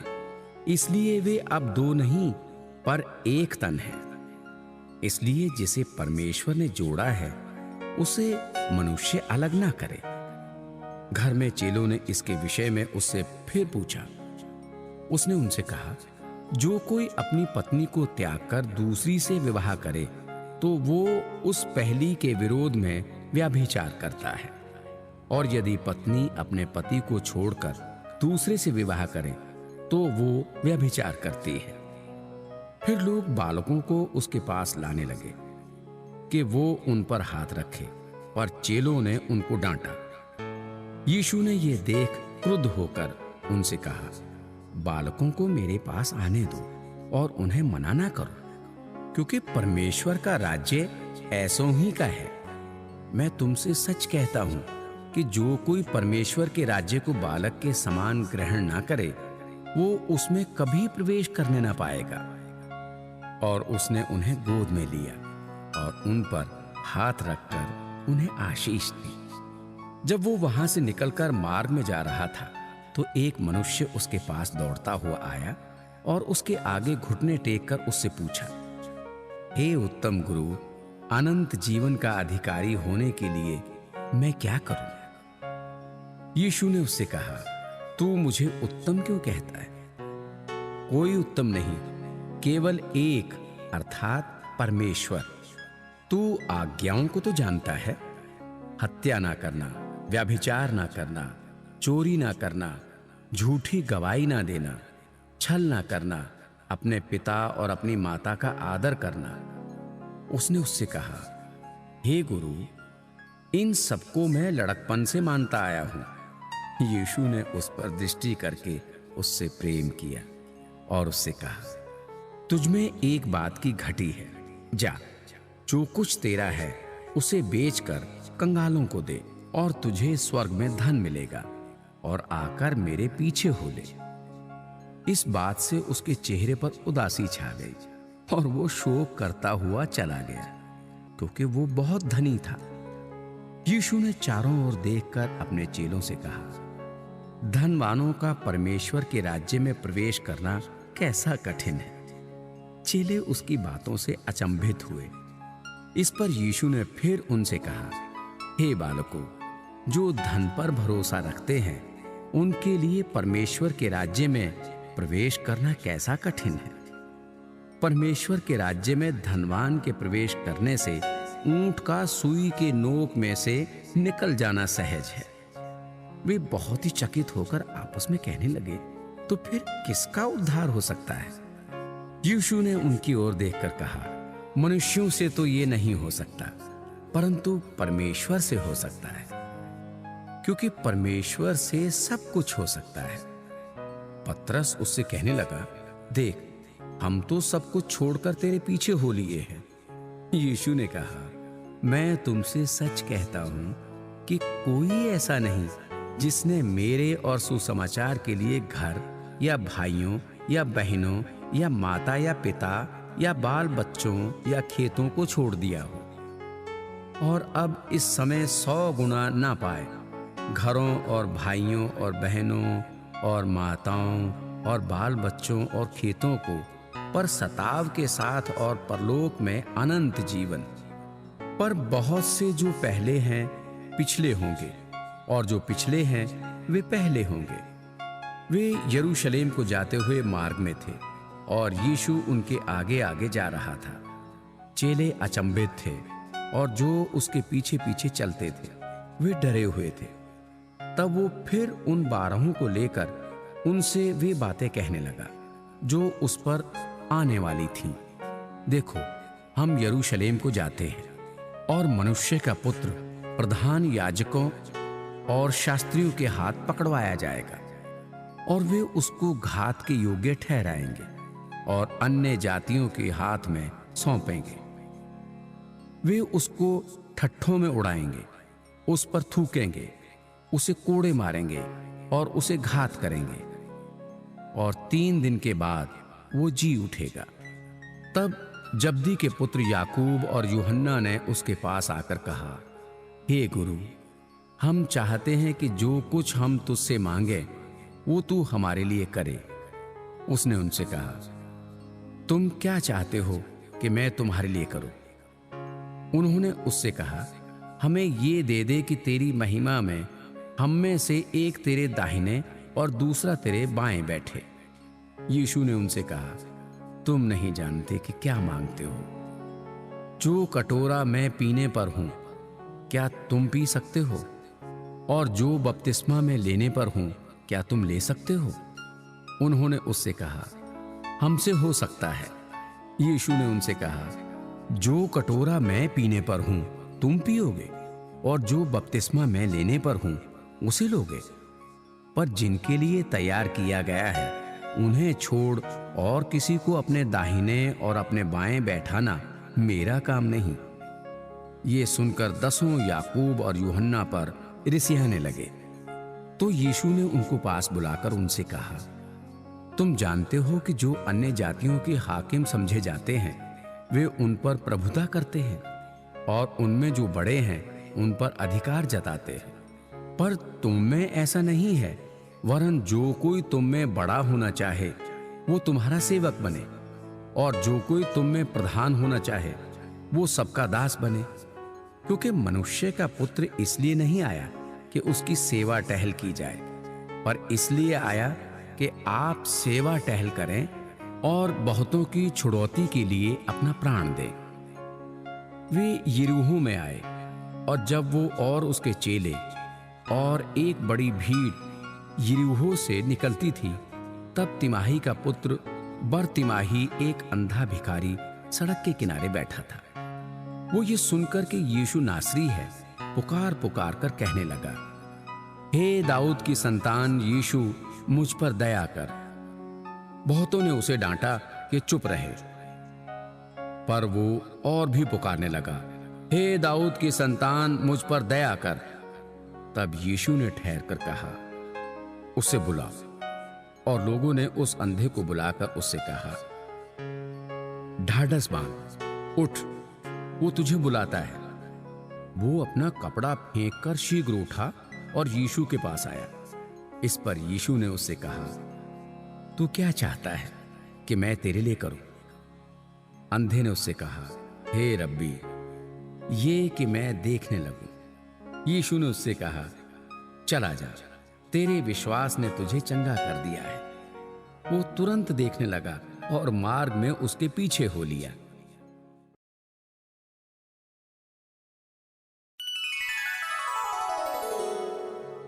अध्याय 11। जब वे यरूशलेम के निकट जैतून पहाड़ पर बैतफगे और बैतनिहा के पास आए तो उसने अपने चेलों में से 2 को ये कहकर भेजा, सामने के गांव में जाओ और उसमें पहुंचते ही एक गधी का बच्चा जिस पर कभी कोई नहीं चढ़ा, बंधा हुआ तुम्हें मिलेगा। उसे खोल लाओ। यदि तुमसे कोई पूछे, ये क्यों करते हो, तो कहना, प्रभु को इसका प्रयोजन है और वो शीघ्र उसे यहां भेज देगा। उन्होंने जाकर उस बच्चे को बाहर द्वार के पास चौक में बंधा हुआ पाया और खोलने लगे। उनमें से जो वहां खड़े थे, कोई कोई कहने लगे, ये क्या करते हो, गधी के बच्चे को क्यों खोलते हो? जैसा यीशु ने कहा था वैसा ही उन्होंने उनसे कह दिया। तब लोगों ने उन्हें जाने दिया। उन्होंने बच्चे को यीशु के पास लाकर उस पर अपने कपड़े डाले और वो उस पर बैठ गया। तब बहुतों ने अपने कपड़े मार्ग में बिछाए और औरों ने खेतों में से डालियां काट काट कर फैला दी। जो उसके आगे आगे जाते और पीछे पीछे चले आते थे, पुकार पुकार कर कहते जाते थे, होशाना, धन्य है वो जो प्रभु के नाम से आता है। हमारे पिता दाऊद का राज्य जो आ रहा है, धन्य है। आकाश में होशाना। वो यरूशलेम पहुंचकर मंदिर में आया और चारों ओर सब वस्तुओं को देखकर 12 के साथ बैतनिय्याह गया, क्योंकि सांझ हो गई थी। दूसरे दिन जब वे बैतनिय्याह से निकले तो उसको भूख लगी। वो दूर से अंजीर का एक हरा पेड़ देखकर निकट गया कि क्या जाने उसमें कुछ पाए, पर पत्तों को छोड़ कुछ न पाया, क्योंकि फल का समय न था। इस पर उसने उससे कहा, अब से कोई तेरा फल कभी ना खाए। और उसके चेले सुन रहे। फिर वे यरूशलेम में आए और वो मंदिर में गए और वहां जो लेन देन कर रहे थे उन्हें बाहर निकालने लगा और सराफों के पीढ़े और कबूतर बेचने वालों की चौकियां उलट दी और मंदिर में से किसी को बर्तन लेकर आने जाने ना दिया। और उपदेश करके उनसे कहा, क्या ये नहीं लिखा है कि मेरा घर सब जातियों के लिए प्रार्थना का घर कहलाएगा? पर तुमने इसे डाकुओं की खो बना दी। ये सुनकर प्रधान याजक और शास्त्री उसको नाश करने का अवसर ढूंढने लगे, क्योंकि वे उससे डरते थे, इसलिए कि सब लोग उसके उपदेश से चकित होते थे। सांझ होते ही वे नगर से बाहर चले गए। फिर भोर को जब वे उधर से जाते थे तो उन्होंने उस अंजीर के पेड़ को जड़ तक सूखा हुआ देखा। पतरस को वो बात स्मरण आई और उसने उससे कहा, हे रब्बी, देख, ये अंजीर का पेड़ जिसे तूने श्राप दिया था सूख गया है। यीशु ने उसको उत्तर दिया, परमेश्वर पर विश्वास रखो। मैं तुमसे सच कहता हूं कि जो कोई इस पहाड़ से कहे कि तू उखड़ जा और समुद्र में जा पड़ और अपने मन में संदेह ना करे, वरन प्रतीति करे कि जो कहता हूं वो हो जाएगा, तो उसके लिए वही होगा। इसलिए मैं तुमसे कहता हूं कि जो कुछ तुम प्रार्थना करके मांगो तो प्रतीति कर लो कि तुम्हें मिल गया और तुम्हारे लिए हो जाएगा। और जब कभी तुम खड़े हुए प्रार्थना करते हो तो यदि तुम्हारे मन में किसी के प्रति कुछ विरोध हो तो क्षमा करो, इसलिए कि तुम्हारा स्वर्गीय पिता भी तुम्हारे अपराध क्षमा करे, और यदि तुम क्षमा ना करो तो तुम्हारा पिता भी जो स्वर्ग में है तुम्हारा अपराध क्षमा ना करेगा। वे फिर यरूशलेम में आए, और जब वो मंदिर में टहल रहा था तो प्रधान याजक और शास्त्री और पुरनिये उसके पास आकर पूछने लगे, तू ये काम किस अधिकार से करता है, और ये अधिकार तुझे किसने दिया है कि तू ये काम करे?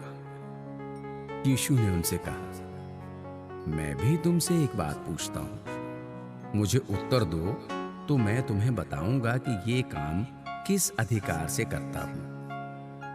यूहन्ना का बपतिस्मा क्या स्वर्ग की ओर से था या मनुष्यों की ओर से था? मुझे उत्तर दो। तब वे आपस में विवाद करने लगे कि यदि हम कहें स्वर्ग की ओर से तो वो कहेगा, फिर तुमने उसकी प्रतीति क्यों नहीं की? और यदि हम कहें मनुष्यों की ओर से तो लोगों का डर है, क्योंकि सब जानते हैं कि यूहन्ना सचमुच भविष्यद्वक्ता था। अतः उन्होंने यीशु को उत्तर दिया, हम नहीं जानते। यीशु ने उनसे कहा, मैं भी तुमको नहीं बताता कि ये काम किस अधिकार से करता हूं।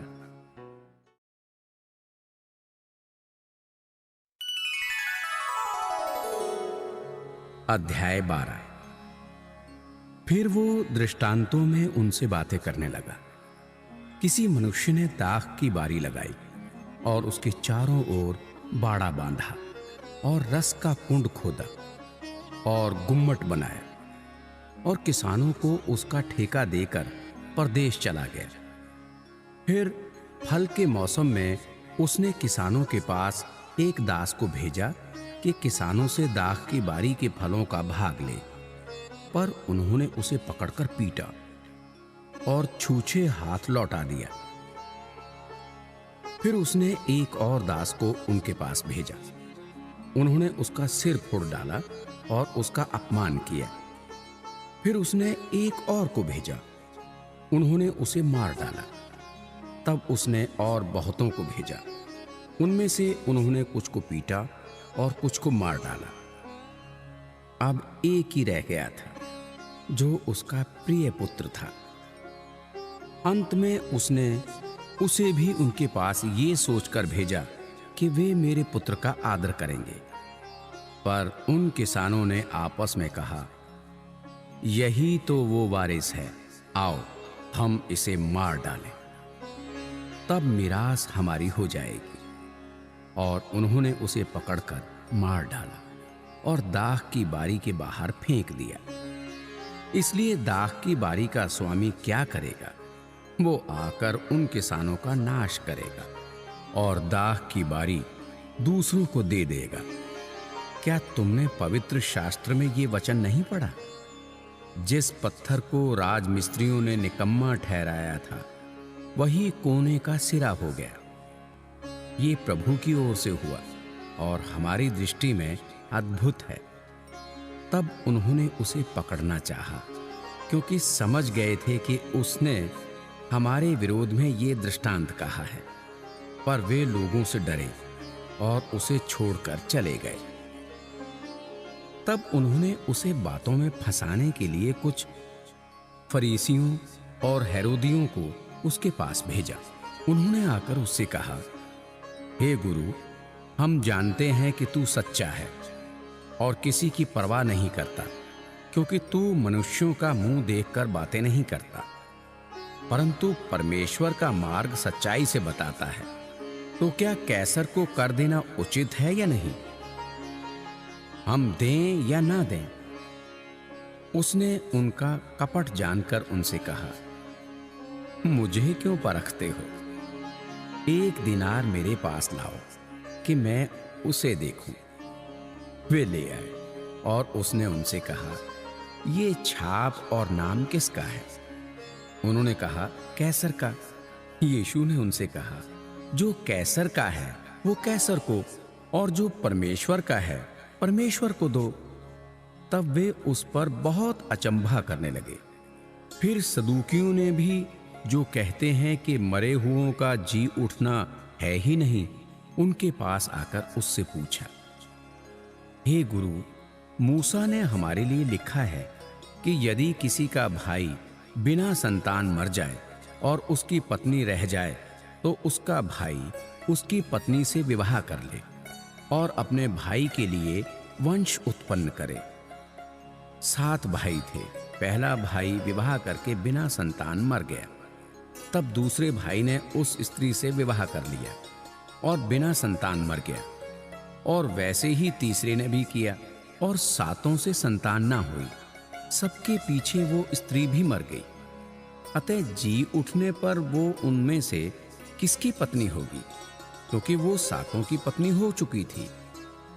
यीशु ने उनसे कहा, क्या तुम इस कारण से भूल में नहीं पड़े हो कि तुम ना तो पवित्र शास्त्र ही को जानते हो और ना ही परमेश्वर की सामर्थ्य को? क्योंकि जब वे मरे हुओं में से जी उठेंगे तो वे ना विवाह करेंगे और ना विवाह में दिए जाएंगे, परंतु स्वर्ग में दूतों के समान होंगे। मरे हुओं के जी उठने के विषय में क्या तुमने मूसा की पुस्तक में झाड़ी की कथा में नहीं पढ़ा कि परमेश्वर ने उससे कहा, मैं अब्राहम का परमेश्वर और इसहाक का परमेश्वर और याकूब का परमेश्वर हूं। परमेश्वर मरे हुओं का नहीं वरन जीवितों का परमेश्वर है। अतः तुम बड़ी भूल में पड़े हो। शास्त्रियों में से एक ने आकर उन्हें विवाद करते सुना, और ये जानकर कि उसने उन्हें अच्छी रीति से उत्तर दिया, उससे पूछा, सबसे मुख्य आज्ञा कौन सी है? यीशु ने उसे उत्तर दिया, सब आज्ञाओं में से ये मुख्य है, हे इज़राइल सुन, प्रभु हमारा परमेश्वर एक ही प्रभु है, और तू प्रभु अपने परमेश्वर से अपने सारे मन से और अपने सारे प्राण से और अपनी सारी बुद्धि से और अपनी सारी शक्ति से प्रेम रखना। और दूसरी ये है, तू अपने पड़ोसी से अपने समान प्रेम रखना। इससे बड़ी और कोई आज्ञा नहीं। शास्त्री ने उससे कहा, हे गुरु, बहुत ठीक, तूने सच कहा कि वो एक ही है और उसे छोड़ और कोई नहीं, और उससे सारे मन और सारी बुद्धि और सारे प्राण और सारी शक्ति के साथ प्रेम रखना, और पड़ोसी से अपने समान प्रेम रखना सारे होम बलियों और बलिदानों से बढ़कर है। जब यीशु ने देखा कि उसने समझ से उत्तर दिया तो उससे कहा, तू परमेश्वर के राज्य से दूर नहीं। और किसी को फिर उससे कुछ पूछने का साहस ना हुआ। फिर यीशु ने मंदिर में उपदेश करते हुए ये कहा, शास्त्री कैसे कहते हैं कि मसीह दाऊद का पुत्र है? दाऊद ने आप ही पवित्र आत्मा में होकर कहा है, प्रभु ने मेरे प्रभु से कहा, मेरे दाहिने बैठ, जब तक कि मैं तेरे बैरियों को तेरे पांवों की पीढ़ी ना कर दूं। दाऊद तो आप ही उसे प्रभु कहता है, फिर वो उसका पुत्र कहां से ठहरा? और भीड़ के लोग उसकी आनंद से सुनते थे। उसने अपने उपदेश में उनसे कहा, शास्त्रियों से चौकस रहो, जो लंबे लंबे चोगे पहने हुए फिरना और बाजारों में नमस्कार और आराधनालयों में मुख्य मुख्य आसन और भोज में मुख्य मुख्य स्थान भी चाहते हैं। वे विधवाओं के घरों को खा जाते हैं और दिखाने के लिए बड़ी देर तक प्रार्थना करते रहते हैं। ये अधिक दंड पाएंगे। वो मंदिर के भंडार के सामने बैठकर देख रहा था कि लोग मंदिर के भंडार में किस प्रकार पैसे डालते हैं, और बहुत से धनवानों ने बहुत कुछ डाला। इतने में एक कंगाल विधवा ने आकर 2 दमड़ियां, जो एक अधेले के बराबर होती हैं, डाली।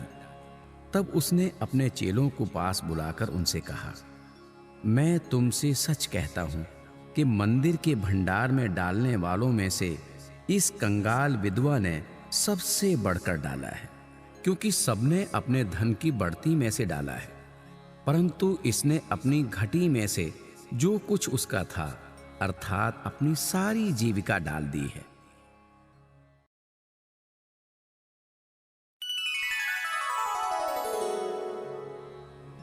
अध्याय 13। जब वो मंदिर से निकल रहा था तो उसके चेलों में से एक ने उससे कहा, हे गुरु, देख कैसे विशाल पत्थर और कैसे भव्य भवन हैं। यीशु ने उससे कहा, क्या तुम ये बड़े बड़े भवन देखते हो?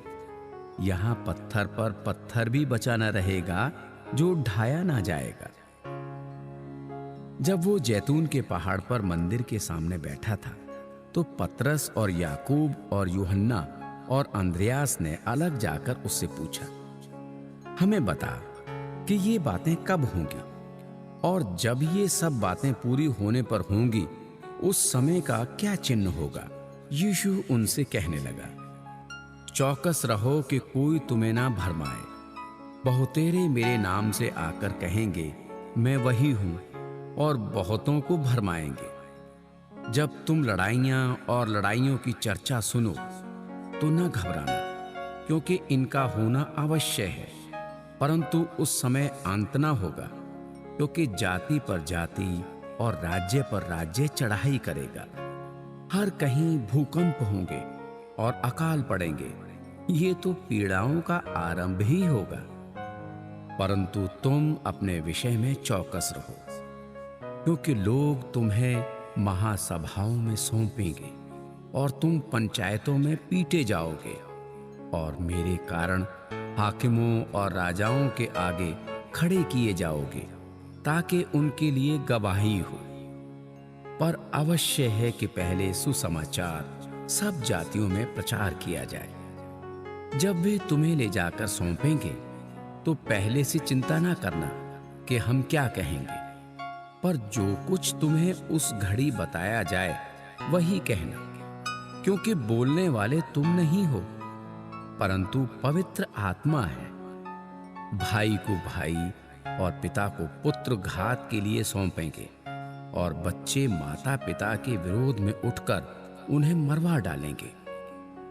और मेरे नाम के कारण सब लोग तुमसे बैर करेंगे, पर जो अंत तक धीरज धरे रहेगा उसी का उद्धार होगा। अतः जब तुम उस उजाड़ने वाली घृणित वस्तु को जहां उचित नहीं वहां खड़ी देखो, तब जो यहूदिया में हो वे पहाड़ों पर भाग जाएं। जो छत पर हो वो अपने घर से कुछ लेने को नीचे ना उतरे और ना भीतर जाए, और जो खेत में हो वो अपना कपड़ा लेने के लिए पीछे ना लौटे। उन दिनों में जो गर्भवती और दूध पिलाती होंगी उनके लिए हाय हाय, और प्रार्थना किया करो कि ये जाड़े में ना हो, क्योंकि वे दिन ऐसे कलेश के होंगे कि सृष्टि के आरंभ से जो परमेश्वर ने सृजी है अब तक ना तो हुए और ना फिर कभी होंगे। यदि प्रभु उन दिनों को ना घटाता तो कोई प्राणी भी ना बचता, परंतु उन चुने हुओं के कारण जिनको उसने चुना है उन दिनों को घटाया। उस समय यदि कोई तुमसे कहे, देखो मसीह यहां है या देखो वहां है, तो प्रतीति ना करना, क्योंकि झूठे मसीह और झूठे भविष्यद्वक्ता उठ खड़े होंगे और चिन्ह और अद्भुत काम दिखाएंगे कि यदि हो सके तो चुने हुओं को भी भरमा दें। पर तुम चौकस रहो। देखो, मैंने तुम्हें सब बातें पहले से ही बता दी हैं। उन दिनों में उस कलेश के बाद सूरज अंधेरा हो जाएगा और चांद प्रकाश न देगा, और आकाश से तारागण गिरने लगेंगे और आकाश की शक्तियां हिलाई जाएंगी। तब लोग मनुष्य के पुत्र को बड़ी सामर्थ्य और महिमा के साथ बादलों में आते देखेंगे। उस समय वो अपने दूतों को भेजकर पृथ्वी के इस छोर से आकाश के उस छोर तक चारों दिशाओं से अपने चुने हुए लोगों को इकट्ठा करेगा। अंजीर के पेड़ से ये दृष्टांत सीखो। जब उसकी डाली कोमल हो जाती और पत्ते निकलने लगते हैं तो तुम जान लेते हो कि ग्रीष्म काल निकट है। इसी प्रकार जब तुम इन बातों को होते देखो तो जान लो कि वो निकट है, वरन द्वार ही पर है। मैं तुमसे सच कहता हूं कि जब तक ये सब बातें ना हो लेंगी, तब तक ये लोग जाते ना रहेंगे। आकाश और पृथ्वी टल जाएंगे, परंतु मेरी बातें कभी ना टलेंगी। उस दिन या उस घड़ी के विषय में कोई नहीं जानता, ना स्वर्ग के दूत और ना पुत्र, परंतु केवल पिता। देखो, जागते और प्रार्थना करते रहो, क्योंकि तुम नहीं जानते कि वो समय कब आएगा। ये उस मनुष्य की सी दशा है जो परदेश जाते समय अपना घर छोड़ जाए और अपने दासों को अधिकार दे और हरेक को उसका काम बता दे और द्वारपाल को जागते रहने की आज्ञा दे। इसलिए जागते रहो, क्योंकि तुम नहीं जानते कि घर का स्वामी कब आएगा, सांझ को या आधी रात को, या मुर्ग के बांग देने के समय, या भोर को। ऐसा ना हो कि वो अचानक आकर तुम्हें सोते पाए। और जो मैं तुमसे कहता हूं वही सबसे कहता हूं, जागते रहो।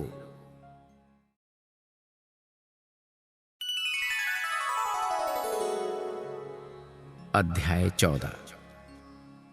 2 दिन के बाद फसह और अख़मीरी रोटी का पर्व होने वाला था।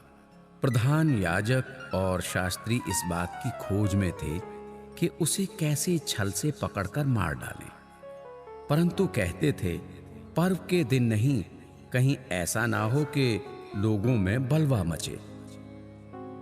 जब वो बैतनिया में शैमोन कोढ़ी के घर भोजन करने बैठा हुआ था, तब एक स्त्री संगमरमर के पात्र में जटामासी का बहुमूल्य शुद्ध इत्र लेकर आई और पात्र तोड़कर इत्र को उसके सिर पर उंडेला। परंतु कोई कोई अपने मन में ईर्ष्या कर कहने लगे, इस इत्र का क्यों सत्यानाश किया गया, क्योंकि ये इत्र तो 300 दिनार से अधिक मूल्य में बेचा जाकर कंगालों में बांटा जा सकता था। और वे उसको झिड़कने लगे। यीशु ने कहा, उसे छोड़ दो, उसे क्यों सताते हो? उसने तो मेरे साथ भलाई की है। कंगाल तुम्हारे साथ सदा रहते हैं और तुम जब चाहो तब उनसे भलाई कर सकते हो, पर मैं तुम्हारे साथ सदा न रहूंगा। जो कुछ वो कर सकी उसने किया। उसने मेरे गाड़े जाने की तैयारी में पहले से मेरी देह पर इत्र मला है। मैं तुमसे सच कहता हूं कि सारे जगत में जहां कहीं सुसमाचार प्रचार किया जाएगा, वहां उसके इस काम की चर्चा भी उसके स्मरण में की जाएगी। तब यहूदा इस्करियोती, जो 12 में से एक था, प्रधान याजकों के पास गया कि उसे उनके हाथ पकड़वा दे। वे ये सुनकर आनंदित हुए और उसको रुपए देना स्वीकार किया, और वो अवसर ढूंढने लगा कि उसे किसी प्रकार पकड़वा दे। अख़मीरी रोटी के पर्व के पहले दिन, जिसमें वे फसह का बलिदान करते थे, उसके चेलों ने उससे पूछा, तू कहाँ चाहता है कि हम जाकर तेरे लिए फसह खाने की तैयारी करें? उसने अपने चेलों में से 2 को ये कहकर भेजा, नगर में जाओ और एक मनुष्य जल का घड़ा उठाए हुए तुम्हें मिलेगा, उसके पीछे हो लेना। और वो जिस घर में जाए, उस घर के स्वामी से कहना, गुरु कहता है कि मेरी पाहुनशाला जिसमें मैं अपने चेलों के साथ फसह खाऊं कहाँ है? वो तुम्हें एक सजी सजाई और तैयार की हुई बड़ी अटारी दिखा देगा, वहां हमारे लिए तैयारी करो। चेले निकलकर नगर में आए और जैसा उसने उनसे कहा था वैसा ही पाया और फसह तैयार किया। जब सांझ हुई तो वो 12 के साथ आया। जब वे बैठे भोजन कर रहे थे तो यीशु ने कहा, मैं तुमसे सच कहता हूं कि तुम में से एक जो मेरे साथ भोजन कर रहा है मुझे पकड़वाएगा। उन पर उदासी छा गई और वे एक एक करके उससे कहने लगे, क्या वो मैं हूं? उसने उनसे कहा, वो 12 में से एक है, जो मेरे साथ थाली में हाथ डालता है। क्योंकि मनुष्य का पुत्र तो जैसा उसके विषय में लिखा है जाता ही है, परंतु उस मनुष्य पर हाय जिसके द्वारा मनुष्य का पुत्र पकड़वाया जाता है। यदि उस मनुष्य का जन्म ही न होता तो उसके लिए भला होता। जब वे खा ही रहे थे, उसने रोटी ली और आशीष मांगकर तोड़ी और उन्हें दी और कहा, लो, ये मेरी देह है। फिर उसने कटोरा लेकर धन्यवाद किया और उन्हें दिया, और उन सब ने उसमें से पिया। और उसने उनसे कहा, ये वाचा का मेरा वो लहू है जो बहुतों के लिए बहाया जाता है। मैं तुमसे सच कहता हूं कि दाख का रस उस दिन तक फिर कभी ना पीऊंगा, जब तक परमेश्वर के राज्य में नया ना पीऊं। फिर वे भजन गाकर बाहर जैतून के पहाड़ पर गए। तब यीशु ने उनसे कहा, तुम सब ठोकर खाओगे, क्योंकि लिखा है, मैं रखवाले को मारूंगा और भेड़ें तितर बितर हो जाएंगी। परंतु मैं अपने जी उठने के बाद तुमसे पहले गलील को जाऊंगा। पतरस ने उससे कहा, यदि सब ठोकर खाएं तो खाएं, पर मैं ठोकर नहीं खाऊंगा। यीशु ने उससे कहा, मैं तुझसे सच कहता हूं कि आज ही इसी रात को मुर्ग के 2 बार बांग देने से पहले तू 3 बार मुझसे मुकर जाएगा। पर उसने और भी जोर देकर कहा, यदि मुझे तेरे साथ मरना भी पड़े तो भी मैं तेरा इनकार कभी ना करूंगा। इसी प्रकार और सब ने भी कहा। फिर वे गतसमनी नामक एक जगह में आए और उसने अपने चेलों से कहा, यहां बैठे रहो जब तक मैं प्रार्थना करूं। और वो पतरस और याकूब और यूहन्ना को अपने साथ ले गया और बहुत ही अधीर और व्याकुल होने लगा और उनसे कहा, मेरा मन बहुत उदास है, यहां तक कि मैं मरने पर हूं। तुम यहां ठहरो और जागते रहो। फिर वो थोड़ा आगे बढ़ा और भूमि पर गिरकर प्रार्थना करने लगा कि यदि हो सके तो ये घड़ी मुझ पर से टल जाए। और कहा, हे अब्बा, हे पिता, तुझसे सब कुछ हो सकता है। इस कटोरे को मेरे पास से हटा ले, तो भी जैसा मैं चाहता हूं वैसा नहीं, पर जो तू चाहता है वही हो। फिर वो आया और उन्हें सोते पाकर पतरस से कहा, हे शैमोन, तू सो रहा है? क्या तू एक घड़ी भी न जाग सका? जागते और प्रार्थना करते रहो कि तुम परीक्षा में ना पड़ो। आत्मा तो तैयार है पर शरीर दुर्बल है। और वो फिर चला गया और उन्हीं शब्दों में प्रार्थना की। फिर आकर उन्हें सोते पाया, क्योंकि उनकी आंखें नींद से भरी थी और नहीं जानते थे कि उसे क्या उत्तर दे। फिर तीसरी बार आकर उनसे कहा, अब सोते रहो और विश्राम करो, बस घड़ी आ पहुंची। देखो, मनुष्य का पुत्र पापियों के हाथ पकड़वाया जाता है। उठो, चलें, देखो, मेरा पकड़वाने वाला निकट आ पहुंचा है। वो ये कह ही रहा था कि यहूदा, जो 12 में से एक था, अपने साथ प्रधान याजकों और शास्त्रियों और पुरनियों की ओर से एक बड़ी भीड़ लेकर तुरंत आ पहुंचा, जो तलवारें और लाठियां लिए थे। उसके पकड़वाने वाले ने उन्हें ये पता दिया था कि जिसको मैं चूमूं वही है, उसे पकड़कर यत्न से ले जाना। वो आया और तुरंत उसके पास जाकर कहा, हे रब्बी, और उसको बहुत चूमा। तब उन्होंने उस पर हाथ डालकर उसे पकड़ लिया। उनमें से जो पास खड़े थे, एक ने तलवार खींचकर महायाजक के दास पर चलाई और उसका कान उड़ा दिया। यीशु ने उनसे कहा, क्या तुम डाकू जानकर मुझे पकड़ने के लिए तलवारें और लाठियां लेकर निकले हो? मैं तो हर दिन मंदिर में तुम्हारे साथ रहकर उपदेश दिया करता था और तब तुमने मुझे न पकड़ा, परंतु ये इसलिए हुआ कि पवित्र शास्त्र की बातें पूरी हों। इस पर सब चेले उसे छोड़कर भाग गए। एक जवान अपनी नंगी देह पर चादर ओढ़े हुए उसके पीछे हो लिया और लोगों ने उसे पकड़ा, पर वो चादर छोड़कर नंगा भाग गया। फिर वे यीशु को महायाजक के पास ले गए और सब प्रधान याजक और पुरनिये और शास्त्री उसके यहां इकट्ठे हो गए। पतरस दूर ही दूर उसके पीछे पीछे महायाजक के आंगन के भीतर तक गया और प्यादों के साथ बैठकर आग तापने लगा। प्रधान याजक और सारी महासभा यीशु को मार डालने के लिए उसके विरोध में गवाही की खोज में थे, पर ना मिली, क्योंकि बहुत से उसके विरोध में झूठी गवाही दे रहे थे, पर उनकी गवाही एक सी ना थी। तब कुछ लोगों ने उठकर उसके विरुद्ध ये झूठी गवाही दी। हमने इसे ये कहते सुना है, मैं इस हाथ के बनाए हुए मंदिर को ढा दूंगा और 3 दिन में दूसरा बनाऊंगा जो हाथ से ना बना हो। इस पर भी उनकी गवाही एक सी ना निकली।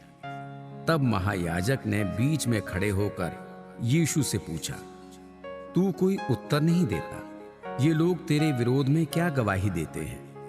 परंतु वो मौन साधे रहा और कुछ उत्तर न दिया। महायाजक ने उससे फिर पूछा, क्या तू उस परम धन्य का पुत्र मसीह है? यीशु ने कहा, मैं हूं।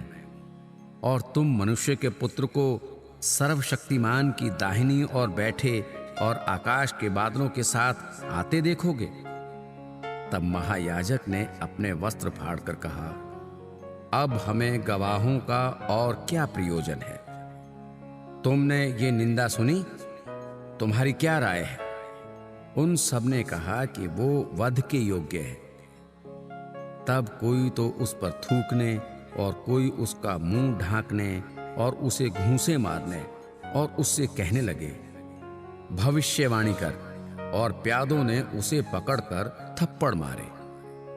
जब पतरस नीचे आंगन में था तो महायाजक की दासियों में से एक वहां आई और पतरस को आग तापते देख उसे टकटकी लगाकर देखा और कहने लगी, तू भी तो उस नासरी यीशु के साथ था। वो मुकर गया और कहा, मैं नहीं जानता और ना ही समझता हूं कि तू क्या कह रही है। फिर वो बाहर देवड़ी में गया और मुर्ग ने बांग दी। वो दासी उसे देखकर उनसे जो पास खड़े थे फिर कहने लगी, ये उनमें से एक है। परंतु वो फिर मुकर गया। थोड़ी देर बाद उन्होंने जो पास खड़े थे फिर पतरस से कहा, निश्चय तू उनमें से एक है, क्योंकि तू गलीली भी है। तब वो धिक्कारने और शपथ खाने लगा, मैं उस मनुष्य को जिसकी तुम चर्चा करते हो नहीं जानता। तब तुरंत दूसरी बार मुर्ग ने बांग दी। पतरस को वो बात जो यीशु ने उससे कही थी स्मरण आई। मुर्ग के 2 बार बांग देने से पहले तू 3 बार मेरा इनकार करेगा। और वो इस बात को सोचकर रोने लगा।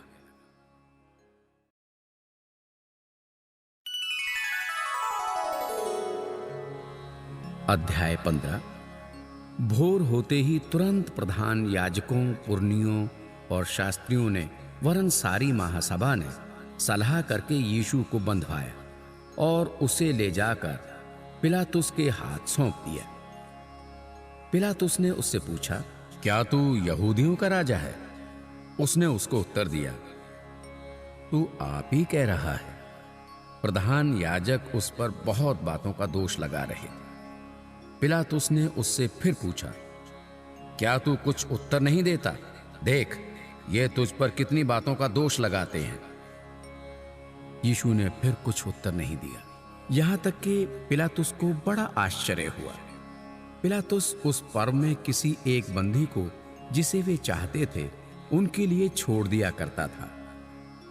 बरअब्बा नाम का एक मनुष्य उन बलवाइयों के साथ बंदी था जिन्होंने बलबे में हत्या की थी, और भीड़ ऊपर जाकर उससे विनती करने लगी कि जैसा तू हमारे लिए करता आया है वैसा ही कर। पिलातुस ने उनको उत्तर दिया, क्या तुम चाहते हो कि मैं तुम्हारे लिए यहूदियों के राजा को छोड़ दूं? क्योंकि वो जानता था कि प्रधान याजकों ने उसे डाहा से पकड़वाया था। परंतु प्रधान याजकों ने लोगों को उभारा कि वो बरअब्बा ही को उनके लिए छोड़ दे। ये सुन पिलातुस ने उनसे फिर पूछा, तो जिसे तुम यहूदियों का राजा कहते हो उसको मैं क्या करूं? वे फिर चिल्लाए, उसे क्रूस पर चढ़ा दें। पिलातुस ने उनसे कहा, क्यों? इसने क्या बुराई की है? परंतु वे और भी चिल्लाए, उसे क्रूस पर चढ़ा दें। तब पिलातुस ने भीड़ को प्रसन्न करने की इच्छा से बरअब्बा को उनके लिए छोड़ दिया और यीशु को कोड़े लगवाकर सौंप दिया कि क्रूस पर चढ़ाया जाए। सैनिक उसे किले के भीतर के आंगन में ले गए, जो प्रीटोरियम कहलाता है, और सारी पलटन को बुला लाए। तब उन्होंने उसे बैंजनी वस्त्र पहनाया और कांटों का मुकुट गूंथकर उसके सिर पर रखा, और ये कहकर उसे नमस्कार करने लगे, हे यहूदियों के राजा, नमस्कार। वे उसके सिर पर सरकंडे मारते और उस पर थूकते और घुटने टेक कर उसे प्रणाम करते रहे। जब वे उसका ठट्ठा कर चुके तो उस पर से बैंजनी वस्त्र उतारकर उसी के कपड़े पहनाए, और तब उसे क्रूस पर चढ़ाने के लिए बाहर ले गए। सिकंदर और रूफुस का पिता शैमोन, एक कुरैनी मनुष्य जो गांव से आ रहा था, उधर से निकला। उन्होंने उसे बेगार में पकड़ा कि उसका क्रूस उठा ले चले। वे यीशु को गुलगुता नामक जगह पर, जिसका अर्थ खोपड़ी की जगह है, लाए। वहां उसे मुर्र मिला हुआ दाखरस देने लगे, परंतु उसने नहीं लिया। तब उन्होंने उसको क्रूस पर चढ़ाया और उसके कपड़ों पर चिट्ठियां डालकर कि किसको क्या मिले उन्हें बांट लिया। और एक पहर दिन चढ़ आया था जब उन्होंने उसको क्रूस पर चढ़ाया और उसका दोष पत्र लिखकर उसके ऊपर लगा दिया कि यहूदियों का राजा। उन्होंने उसके साथ 2 डाकू, एक उसकी दाहिनी और एक उसकी बाईं ओर, क्रूस पर चढ़ाए। तब पवित्र शास्त्र का वो वचन कि वो अपराधियों के संग गिना गया पूरा हुआ। और मार्ग में जाने वाले सिर हिला हिलाकर और ये कहकर उसकी निंदा करते थे, वाह, मंदिर के ढाने वाले और 3 दिन में बनाने वाले, क्रूस पर से उतरकर अपने आप को बचा ले। इस रीति से प्रधान याजक भी शास्त्रियों समेत आपस में ठट्ठे से कहते थे, इसने औरों को बचाया पर अपने को नहीं बचा सकता। इज़राइल का राजा मसीह अब क्रूस पर से उतर आए कि हम देखकर विश्वास करें। और जो उसके साथ क्रूसों पर चढ़ाए गए थे वे भी उसकी निंदा करते थे।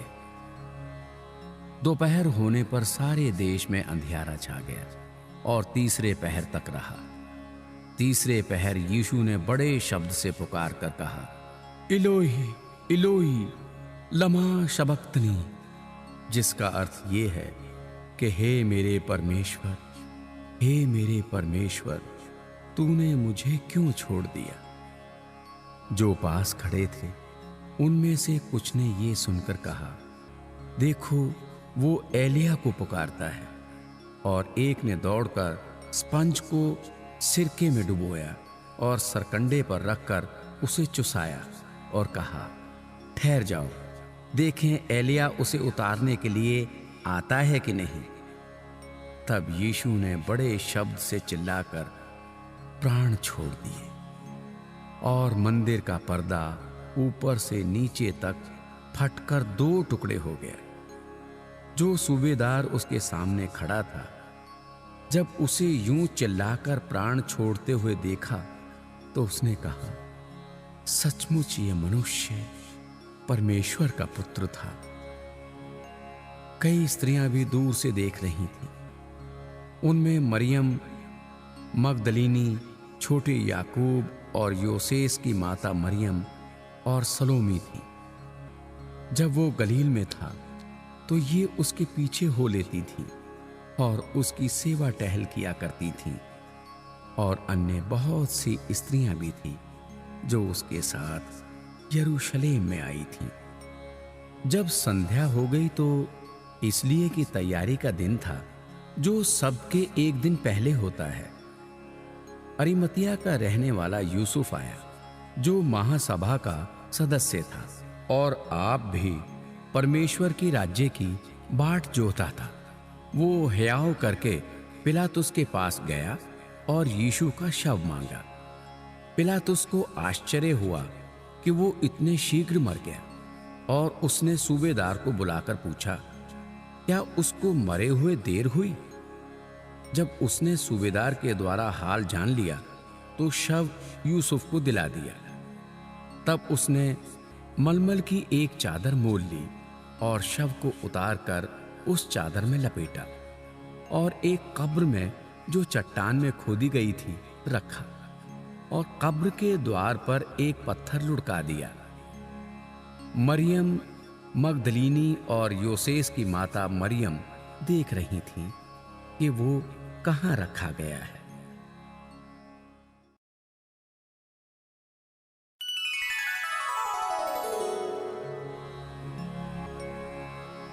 अध्याय 16।